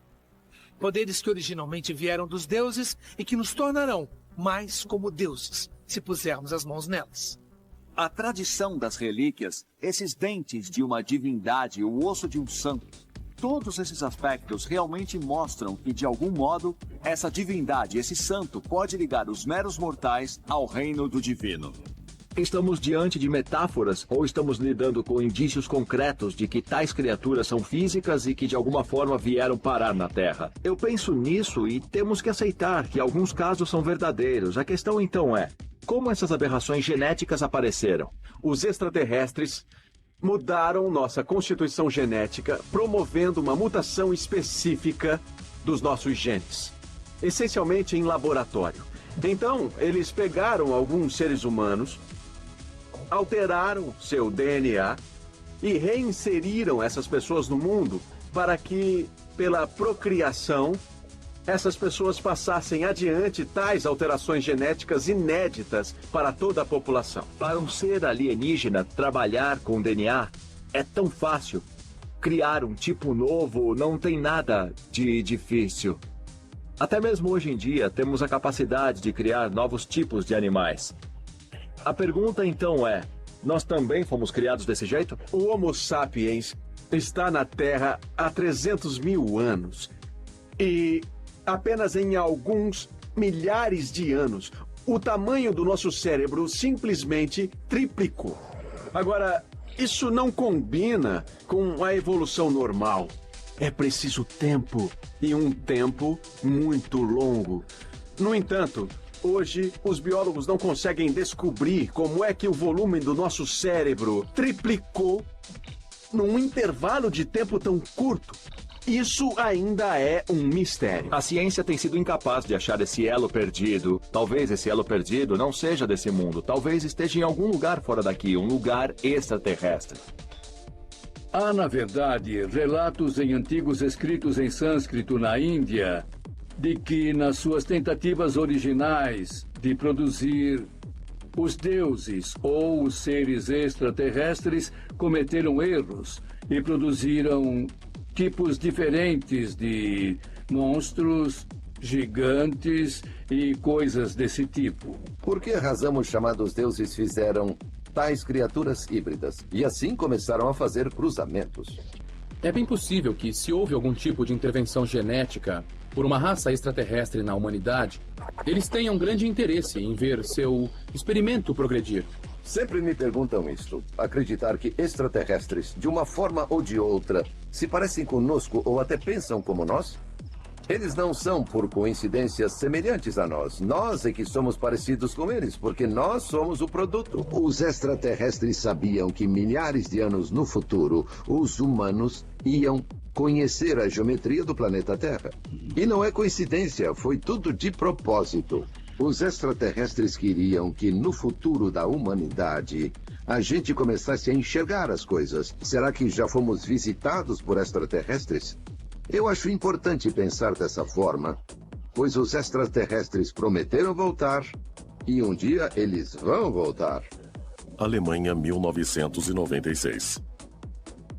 O Museu de Pré-História e História Antiga adquiriu um artefato brilhante de um colecionador suíço anônimo. Um chapéu alto em forma de cone, feito com uma folha fina de ouro puro e ornamentado com dezenas de símbolos do Sol e da Lua. É um dos 4 que foram retirados de vários sítios europeus e os historiadores acreditam que date do ano 1000 a.C. O aspecto mais importante nisso é que eles indicam que havia uma cultura comum. As imagens gravadas neles representam a astronomia, o estudo das estrelas. Eles também têm implicações matemáticas complicadas, sugerindo um nível de desenvolvimento filosófico que é muito avançado pelo que pensamos estar disponível naquela época. 100 dias. Pesquisadores alemães estudaram atentamente os símbolos no chapéu de ouro e concluíram que representam uma tabela matemática complexa que pode calcular os ciclos do Sol e da Lua a longo prazo e com precisão. Mas como um povo tão antigo podia ser capaz de fazer previsões astronômicas tão avançadas e sofisticadas? Embora a maioria dos estudiosos acreditem que esses chapéus misteriosos eram usados por reis sacerdotes durante cerimônias religiosas, tem outra teoria ainda mais surpreendente. Os chapéus de ouro são bem interessantes porque, de forma cônica, tenderia a ampliar o sinal que você recebesse do alto. Nós só não sabemos quem os fez nem por quê. E eles são tão incrivelmente incomuns e altos. Talvez os deuses extraterrestres usassem algum tipo de chapéu cônico como esse. Será que esses reis sacerdotes do passado remoto seriam visitantes extraterrestres do século XIX ao conflito letal com um objeto voador não identificado? Eles realmente vêm de cima do céu? Incluindo luzes no céu e objetos misteriosos no mar. Quando os jornais locais relatam misteriosos objetos voadores na Califórnia Central, é o início de um fenômeno. As pessoas ficaram com medo do que elas liam nos jornais e viam quando olhavam para cima, porque na época elas nem tinham com o que comparar. Eles são descritos como objetos metálicos e lisos com quase 40 metros de comprimento que pairam no céu noturno. Os relatos logo descem a costa da Califórnia até a futura metrópole de Los Angeles. Isso aconteceu muito antes de Los Angeles ter um aeroporto. O voo humano ainda era um sonho. O que quer que estivesse cruzando os céus era totalmente inexplicável.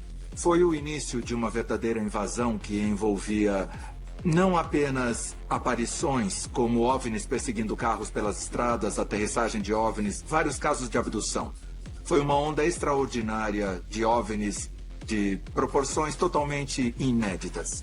Aparições e relatos de tentativas de abdução se multiplicam até 1896. Mas o fenômeno persiste até hoje. 14 de junho de 1992. Os serviços de emergência são inundados por ligações descrevendo uma cena muito estranha. Normalmente, quando alguém vê um OVNI, é só um ou talvez 2 OVNIs. O que chama atenção no evento do Vale de Topanga é o número de OVNIs avistados. Não falamos de 10 ou 20, mas falamos literalmente de centenas. Encontrar múltiplos OVNIs é algo muito raro.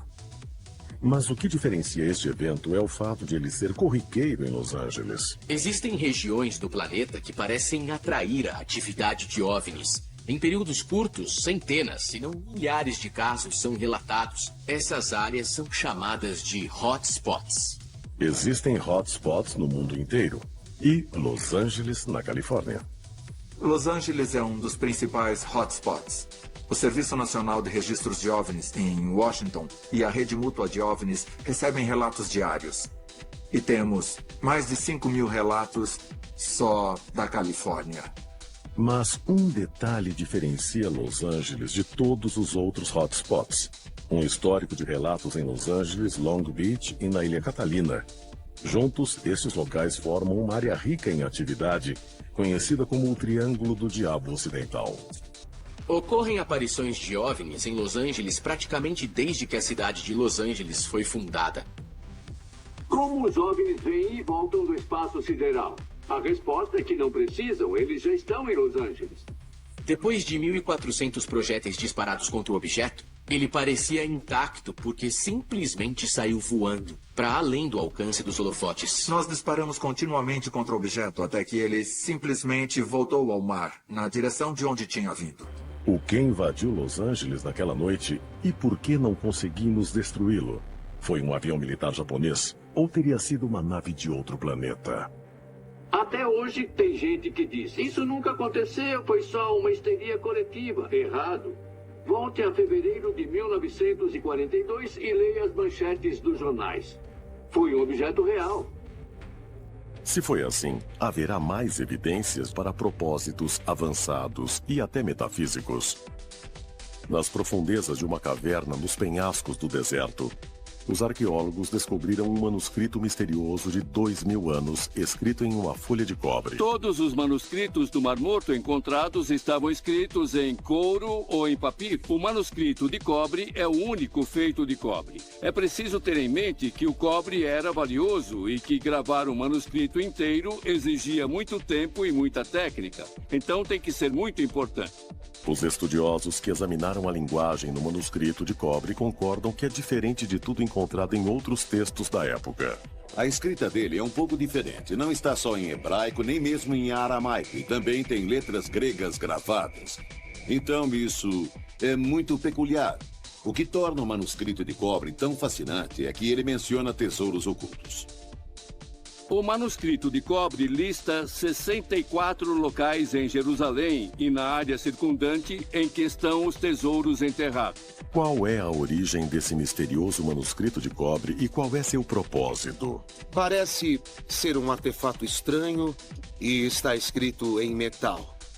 E agora temos histórias de outros livros antigos, supostamente escritos em folhas de ouro. Todos esses livros metálicos, escritos em folhas de cobre ou ouro, sejam parte de alguma biblioteca extraterrestre. Será que o misterioso manuscrito de cobre teria origem extraterrestre? E o fato de ser feito de cobre indicaria uma conexão entre objetos de metal e seres de outro mundo? Costa do Mar Negro, na Bulgária, julho de 2010. Aqui, nas ruínas de uma igreja medieval na ilha de St. Ivan, foram descobertos 6 fragmentos de ossos humanos em um sarcófago de mármore. Por meio da datação com radiocarbono e testes de DNA de um osso da mão, os cientistas concluíram que os ossos são do século I d.C. Mas o que é ainda mais incrível é que muitos acreditam que os ossos são realmente de São João Batista. No cristianismo, João Batista é especialmente importante porque ele é conhecido como pioneiro, o precursor, aquele que vem antes do Messias. E com as histórias de João Batista, ele se tornou extremamente importante para os cristãos, porque anunciava que um grande Messias viria depois dele. E as lendas ao redor dos ossos de João são todas lendas de extremo poder. João foi um profeta. Atualmente, em igrejas de toda a Bulgária, milhares de fiéis vão visitar, rezar e até adorar esses fragmentos ósseos. Por quê? O que existe nos ossos antigos, em especial os de um santo, que impele as pessoas a irem vê-los? Poderiam ter algum poder místico ou extraterrestre? A ideia de que os ossos e relíquias de santos têm poder é algo que data dos primeiros dias do cristianismo. E certamente, na parte final da Idade Média, isso se transformou num grande negócio. Se tivesse relíquias de santos em sua igreja ou catedral, você atrairia muitos peregrinos, que também fariam muitas doações. Havia uma forte crença entre a nobreza e a realeza de que os ossos desses santos realmente continham algum poder. Os seres humanos sempre querem adorar as celebridades, os reis. Os seres humanos sempre querem adorar. Tudo que se liga a mistérios é adorado pelos homens. Assim, na antiguidade, eles eram postos em altares. Quando um alto sacerdote morria, parte de seu corpo, parte de seus ossos, era às vezes separada e levada a diferentes países. E todos adoravam os ossos em um altar. Isso ainda acontece na cristandade. Pode ser considerada a Atlântida celta. É uma espécie de ilha perdida. Um país mítico, digamos assim, que teria abrigado uma civilização avançada. De acordo com as lendas, aqueles que viram High Brasil descrevem o lar de uma civilização rica e muito avançada, cuja arquitetura consistia em torres douradas e domos majestosos. Até que, subitamente, no fim do século XIX, a ilha literalmente desapareceu do mapa. Conhecida por abrigar Hollywood, a Disneylândia e pela quantidade impressionante de OVNIs. É o paraíso dos ufólogos. A atividade aqui é constante e parece estar aumentando. Kushinagar, Índia, 483 a.C. Siddhartha Gautama, o grande mestre espiritual que é a base do budismo, morreu. Segundo a lenda, depois de Buda ser cremado, várias partes de seu corpo continuaram intactas e foram recuperadas das cinzas. Depois da cremação, as cinzas foram disputadas por muitos discípulos. E, finalmente, eles resolveram o problema dividindo em 8 partes diferentes. Quando as cinzas de Buda foram divididas e se afirmou que um dente for encontrado ali, isso foi considerado muito valioso. Imediatamente, quando o dente foi dado a um rei, a relíquia, o próprio dente, tornou-se associado com o poder da realeza. E se acreditava que o rei que possuísse o dente conseguiria reinar bem e haveria paz e prosperidade em seu reino. Poderia uma relíquia tão pequena e tangível da boca do Buda morto realmente ter tanto poder? Será que um vínculo físico com um líder santo e venerado realmente seria um meio de se conectar com a vida póstuma e com uma força divina de vida? A adoração de relíquias, na verdade, é tão velha quanto a própria religião budista e muitas outras religiões. O próprio Buda aprovava a adoração de relíquias, porque acreditava que seus seguidores precisavam de algo muito concreto e têm os poderes dos santos. O importante aqui é por qual motivo objetos como esses podem ganhar um valor espiritual tão incrível. E é bem claro que isso tem a ver com a psicologia da importância de indivíduos como o Buda, que são vistos como a personificação de Deus ou dos próprios deuses.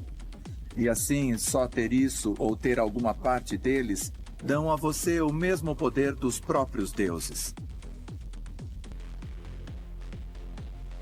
Então temos que perguntar por que essas relíquias são tão importantes. Nós é que damos poder a esses ossos e esses dentes, mas o que eles são, pelo menos no aspecto científico, é uma parte do DNA do próprio Buda. Eu acho que eles sabiam que em um futuro distante os deuses, os extraterrestres, voltariam de novo. E alguns desses deuses podem ter dito a um de seus protegidos no planeta Terra: se encontrarmos seu corpo e as células ainda existirem, então poderemos reconstruir o seu corpo.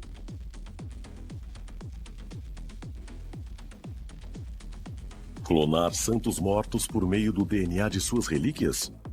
Poderia essa ideia incrível ser uma das razões por que fragmentos ósseos e outros restos humanos têm sido tão valorizados no decorrer dos séculos? E poderia essa possibilidade científica real estar conectada a noções religiosas antigas de renascimento e ressurreição? Catedral de Turim, norte da Itália. Aqui se encontra a relíquia sagrada conhecida como o Santo Sudário, uma grande peça de linho que, ao ser fotografada, mostra uma imagem misteriosa do que parece ser um homem crucificado. O Santo Sudário é uma peça de tecido antigo de linho com 4,27 metros de comprimento por 1 metro de largura. E o mais importante nesse tecido é que existe uma impressão fraca de um ser humano e ele parece ter sido crucificado, o que combina com as descrições bíblicas de Jesus Cristo. Assim, muitos acreditam que esse sudário, essa relíquia, é a verdadeira mortalha de Jesus Cristo e mostra os ferimentos da crucificação. O Santo Sudário tem uma história tão fascinante, e a questão é, será autêntico? Os que são contra dizem que não, que isso poderia ser mesmo uma falsificação. E um corpo nunca deixaria esse tipo de imagem, que as substâncias de um corpo embalsamado não poderiam fazer algo assim. Mas as pessoas que dizem isso não conseguem explicar como a figura ficou ali. Não é pintada. Não parece ser um pigmento que foi aplicado ao tecido. O sudário tem sido estudado por cientistas e pesquisadores de todo o mundo. E com todo o conhecimento científico e equipamentos, ainda não sabemos como a imagem do sudário foi produzida. E é exatamente isso que eu acho que continua a nos fascinar, independente do que acreditamos. Quer seja um cristão que acredita que essa é a imagem do Cristo ressuscitado, ou alguém que só acredite que existe algum outro evento metafísico extraordinário que cause isso, todos temos que ficar fascinados pelo fato de que essa relíquia extraordinária não foi criada por nenhum meio que conseguimos identificar no século XXI. O Santo Sudário poderia ser mesmo uma relíquia divina? A evidência tangível da existência de um poder supremo? Em 2011, cientistas italianos conseguiram provar que o Santo Sudário foi criado por um flash sobrenatural de luz. Um flash de luz não terrestre. Na minha opinião, o Santo Sudário é a prova de que Jesus se transformou em um ser de luz e se projetou através do Santo Sudário. Será que o Santo Sudário realmente contém uma imagem de Jesus crucificado? Ou esse objeto sagrado poderia ser outra coisa? Será que, de fato, poderia ser evidência de uma tecnologia incrivelmente avançada, alienígena?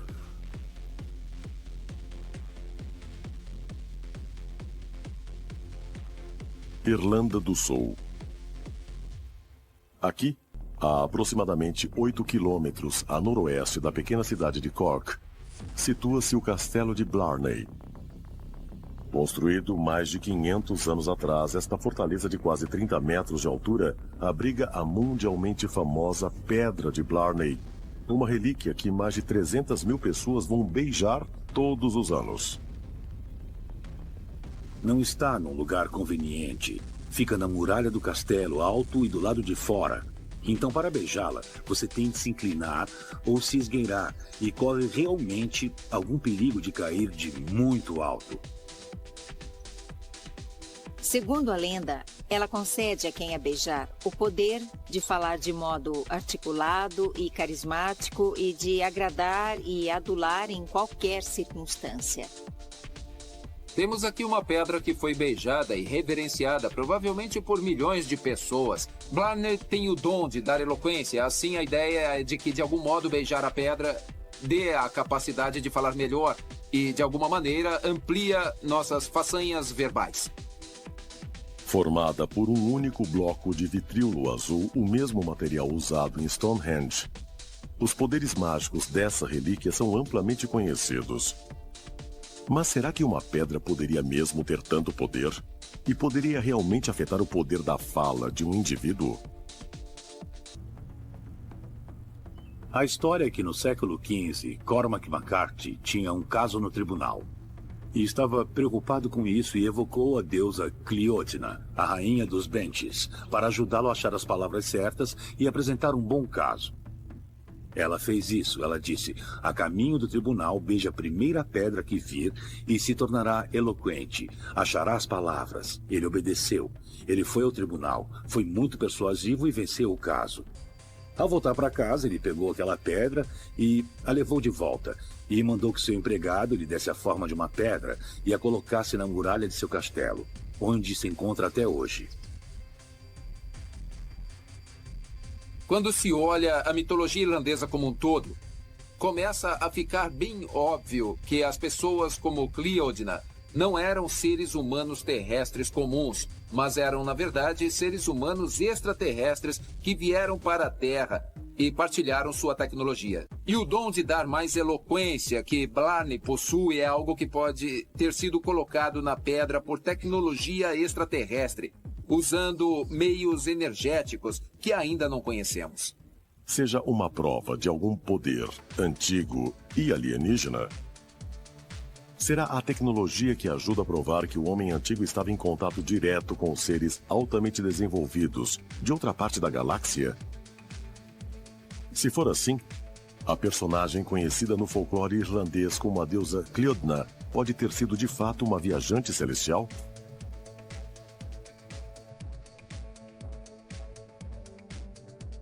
County Meath, Irlanda.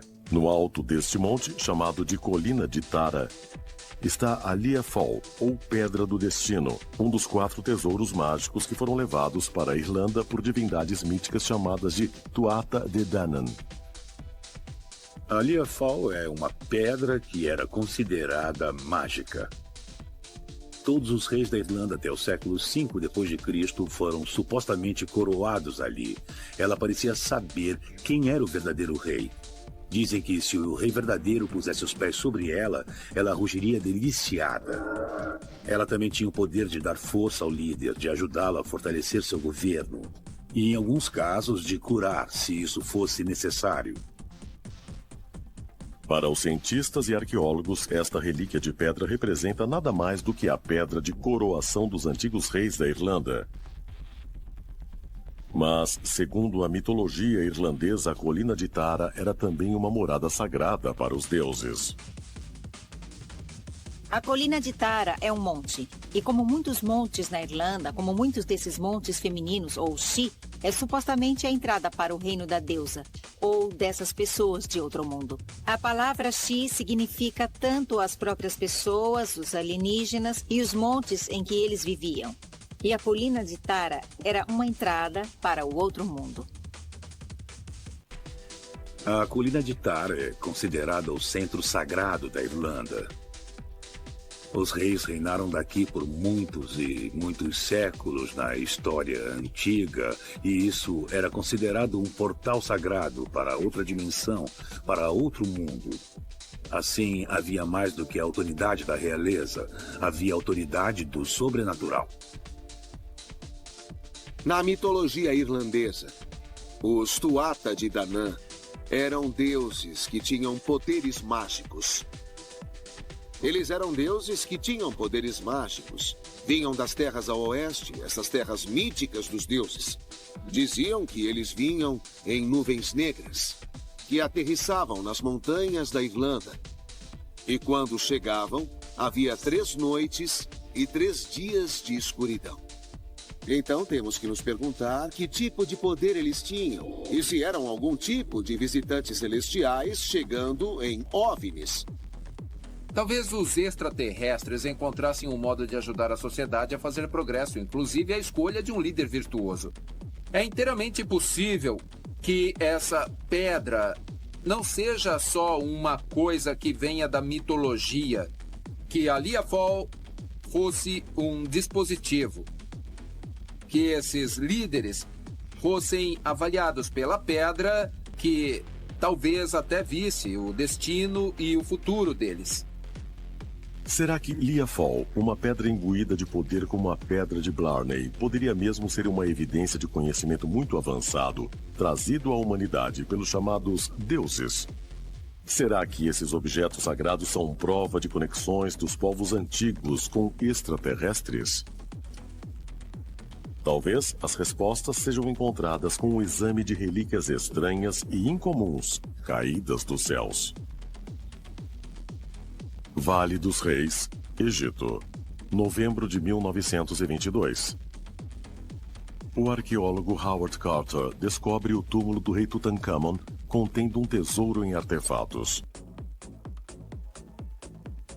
Entre eles está o magnífico peitoral do rei, com uma pedra amarela como seu centro, uma pedra criada em resultado de um impacto de um meteorito. Na cultura egípcia havia uma fascinação com o vidro do deserto líbio. E embora ele não seja realmente um meteorito, o vidro do deserto líbio é um produto de um impacto de meteorito. Milhões de anos atrás, um meteorito enorme caiu no que hoje é o deserto egípcio. E o calor e a pressão desse impacto fundiram a areia do deserto, formando um belo vidro amarelo de impacto. Isso cristalizou a areia e formou vidro. Surgiram essas pedras maravilhosas quase como joias. Eles claramente imaginavam que essas pedras eram celestiais e foram criadas pelo impacto de uma estrela. E assim, elas recebiam significado cósmico. Há tempos, o homem tem fascínio por meteoritos e criou muitas ferramentas e objetos espirituais com eles. Mas por quê? Existem muitas histórias mágicas de meteoros, meteoritos e chuva de meteoros. Ésquilo, em Prometeu Acorrentado, fala de um Zeus raivoso jogando pedras sobre a terra. Na Eneida, Virgílio fala de meteoros. Ele descreve uma chuva de meteoros como indicação de que Troia estaria para cair. Essas crenças populares sobre meteoros, estrelas cadentes e meteoritos eram comuns no mundo antigo, no qual, claramente, um pedaço de pedra dos céus era adorada como um item divino. A razão pela qual elas eram tão importantes era porque elas tinham intrinsecamente o poder dos deuses, porque já eram forjadas no universo e vinham direto dos céus. Pedras meteóricas como o vidro do deserto líbio têm sido veneradas por toda a história. Moldavita é o nome que é dado a um vidro verde de impacto, de beleza e raridade extraordinárias, e que só é encontrada em uma pequena região da República Tcheca. Ele é muito antigo. Metafisicamente, a Moldavita cria esse estranho campo de energia pulsante que amplifica os pensamentos humanos ou sua intenção. Se for uma pessoa amorosa ou compassiva, ele amplifica isso. Ou pode criar o caos se seus pensamentos e energia forem caóticos. Socorro, Novo México, 24 de abril de 1964. O policial Loni Zamora está perseguindo um carro em alta velocidade quando vê uma estranha chama de fogo brilhando no céu. Ele ouve um barulho ensurdecedor.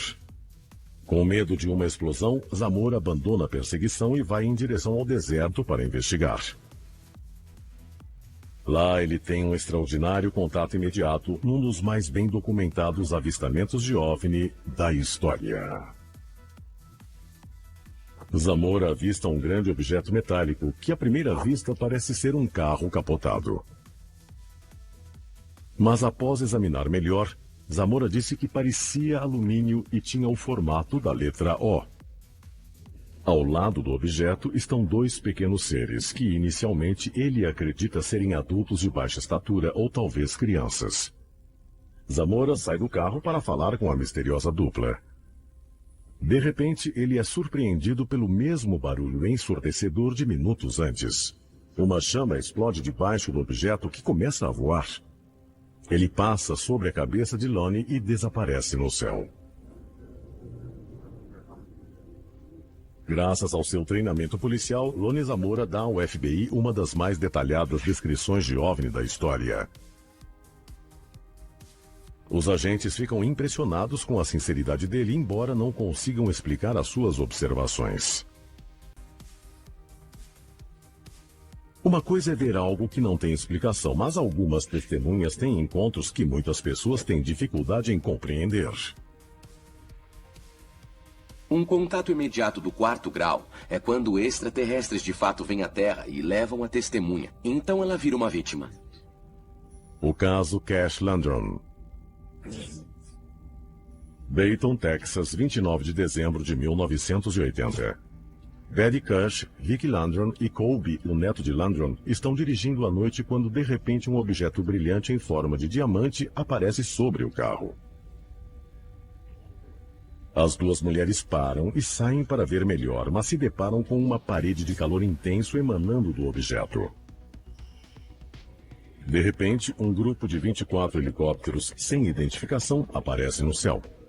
Mas antes que possam fazer contato com o OVNI, o objeto desaparece no meio da noite. Nos dias seguintes, as duas mulheres começam a passar mal.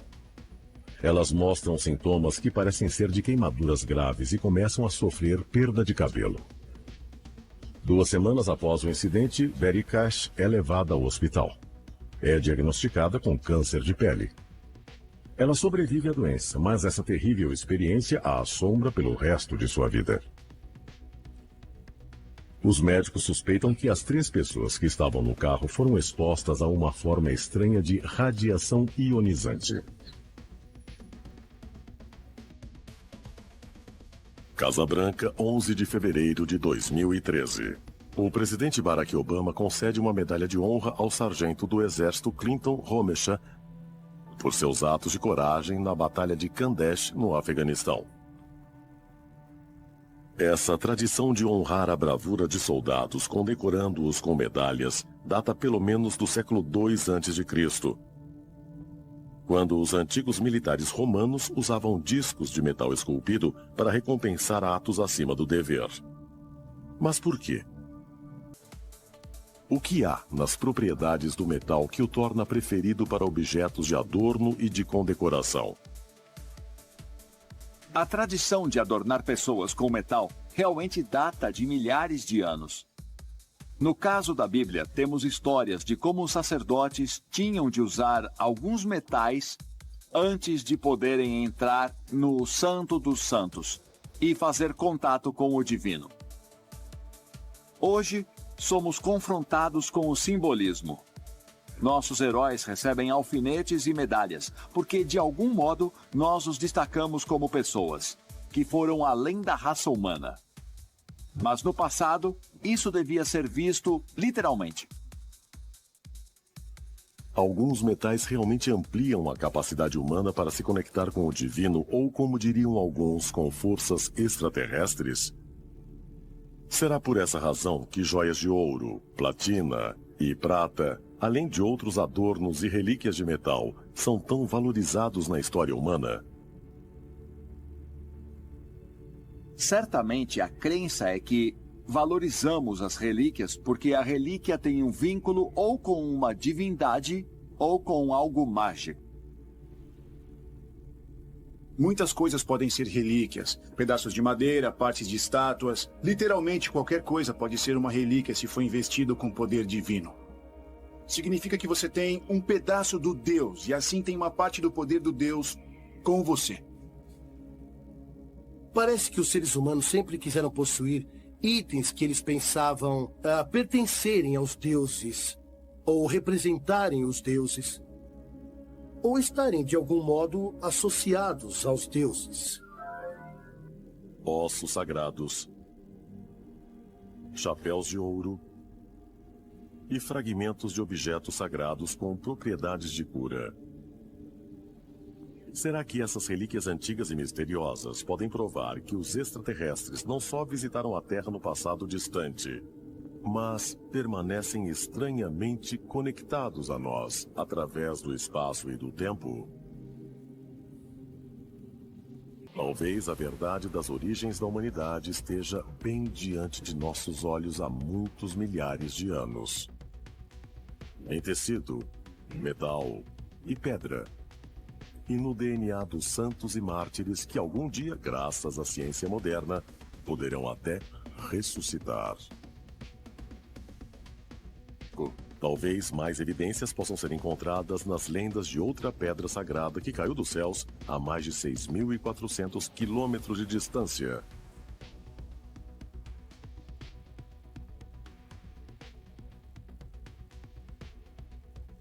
Palácio Yumbulakang, sul do Tibete.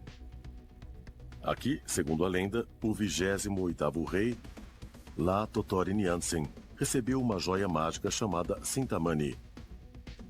Dizem que era uma de 4 relíquias reverenciadas que caíram dos céus em um baú. A pedra Sintamani é um mito fascinante que bem pode estar associado aos meteoritos. Ela descreve uma joia que tinha propriedades incríveis e que podia concedê-las a quem a possuísse. Existem lendas de que alguns dos maiores guerreiros, líderes em toda a história, inclusive o rei Salomão, possuíram essa joia e que ela foi passada de um grande governante ou líder para o outro. Tanto na tradição hindu como na budista, existem histórias relativas ao que se chamava Pedra dos Desejos. E ela concedia um grande poder. Ela estabelecia uma conexão entre este mundo e o próximo. E podia ser usada para interagir não só com outros mundos, mas com o centro do próprio universo. Dizem que quem possuía a pedra Sintamani era capaz de controlar o destino, que todos os seus desejos eram concedidos. Bom, uma pedra ou um objeto que é capaz de mudar a realidade, isso é mesmo um objeto tecnológico. Como nossos ancestrais conseguiram isso, é uma grande interrogação. E felizmente eles nos deram a resposta. Eles disseram que isso veio dos céus, que isso nos foi dado pelos deuses. E que ele teve um papel nessa interação entre nós e o divino. Será que as lendas da pedra Sintamani se baseavam em fatos? Será que essa pedra do outro mundo e as outras relíquias sagradas e misteriosas ajudaram a forjar uma conexão entre a humanidade e as forças extraterrestres? Poderia ser apenas coincidência que essas formas de vida tenham feito contato conosco, ou existe uma outra inteligência alienígena atuando? Uma inteligência que busque reduzir os nossos números, ou talvez nos preparar para algo.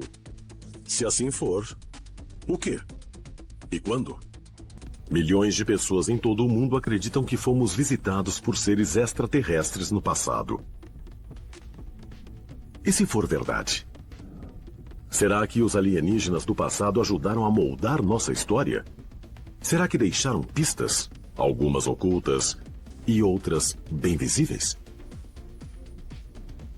Será que podemos encontrar evidências?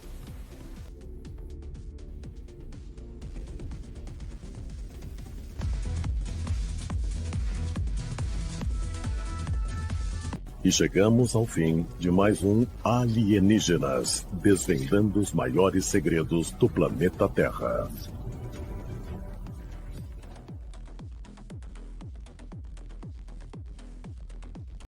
Olá, amigos do YouTube! Gostaria de pedir um pequeno favor a vocês. Se possível, deixem um like nesse vídeo, compartilhem esse vídeo nas redes sociais. Sempre teremos vídeos novos toda semana, então deixe seu comentário também.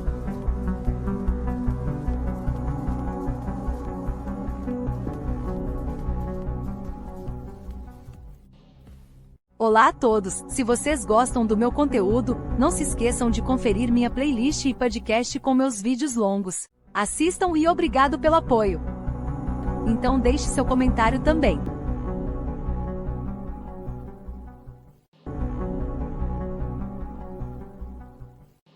Eu só queria aproveitar um momento para expressar minha gratidão a todos vocês que reservaram um tempo para assistir meu último vídeo. Seu apoio significa um mundo para mim. Se você gostou do vídeo e o achou valioso, poderia pedir que considere compartilhá-lo com seus amigos e familiares no WhatsApp? E ajudaria a divulgar o conteúdo que estou criando. Além disso, não se esqueça de deixar um comentário aqui no YouTube me contando a sua opinião.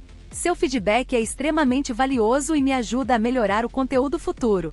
Mesmo um simples emoji de polegar para cima seria muito apreciado. Lembre-se, a participação aqui no YouTube é fundamental para indicar à plataforma que o conteúdo é relevante e envolvente. Então vamos continuar a discussão e fortalecer ainda mais essa comunidade. Mais uma vez, muito obrigado a todos pelo apoio. Vocês são a razão pela qual adoro criar conteúdo e mal posso esperar para continuar essa jornada com todos vocês. Vamos espalhar positividade e inspiração juntos.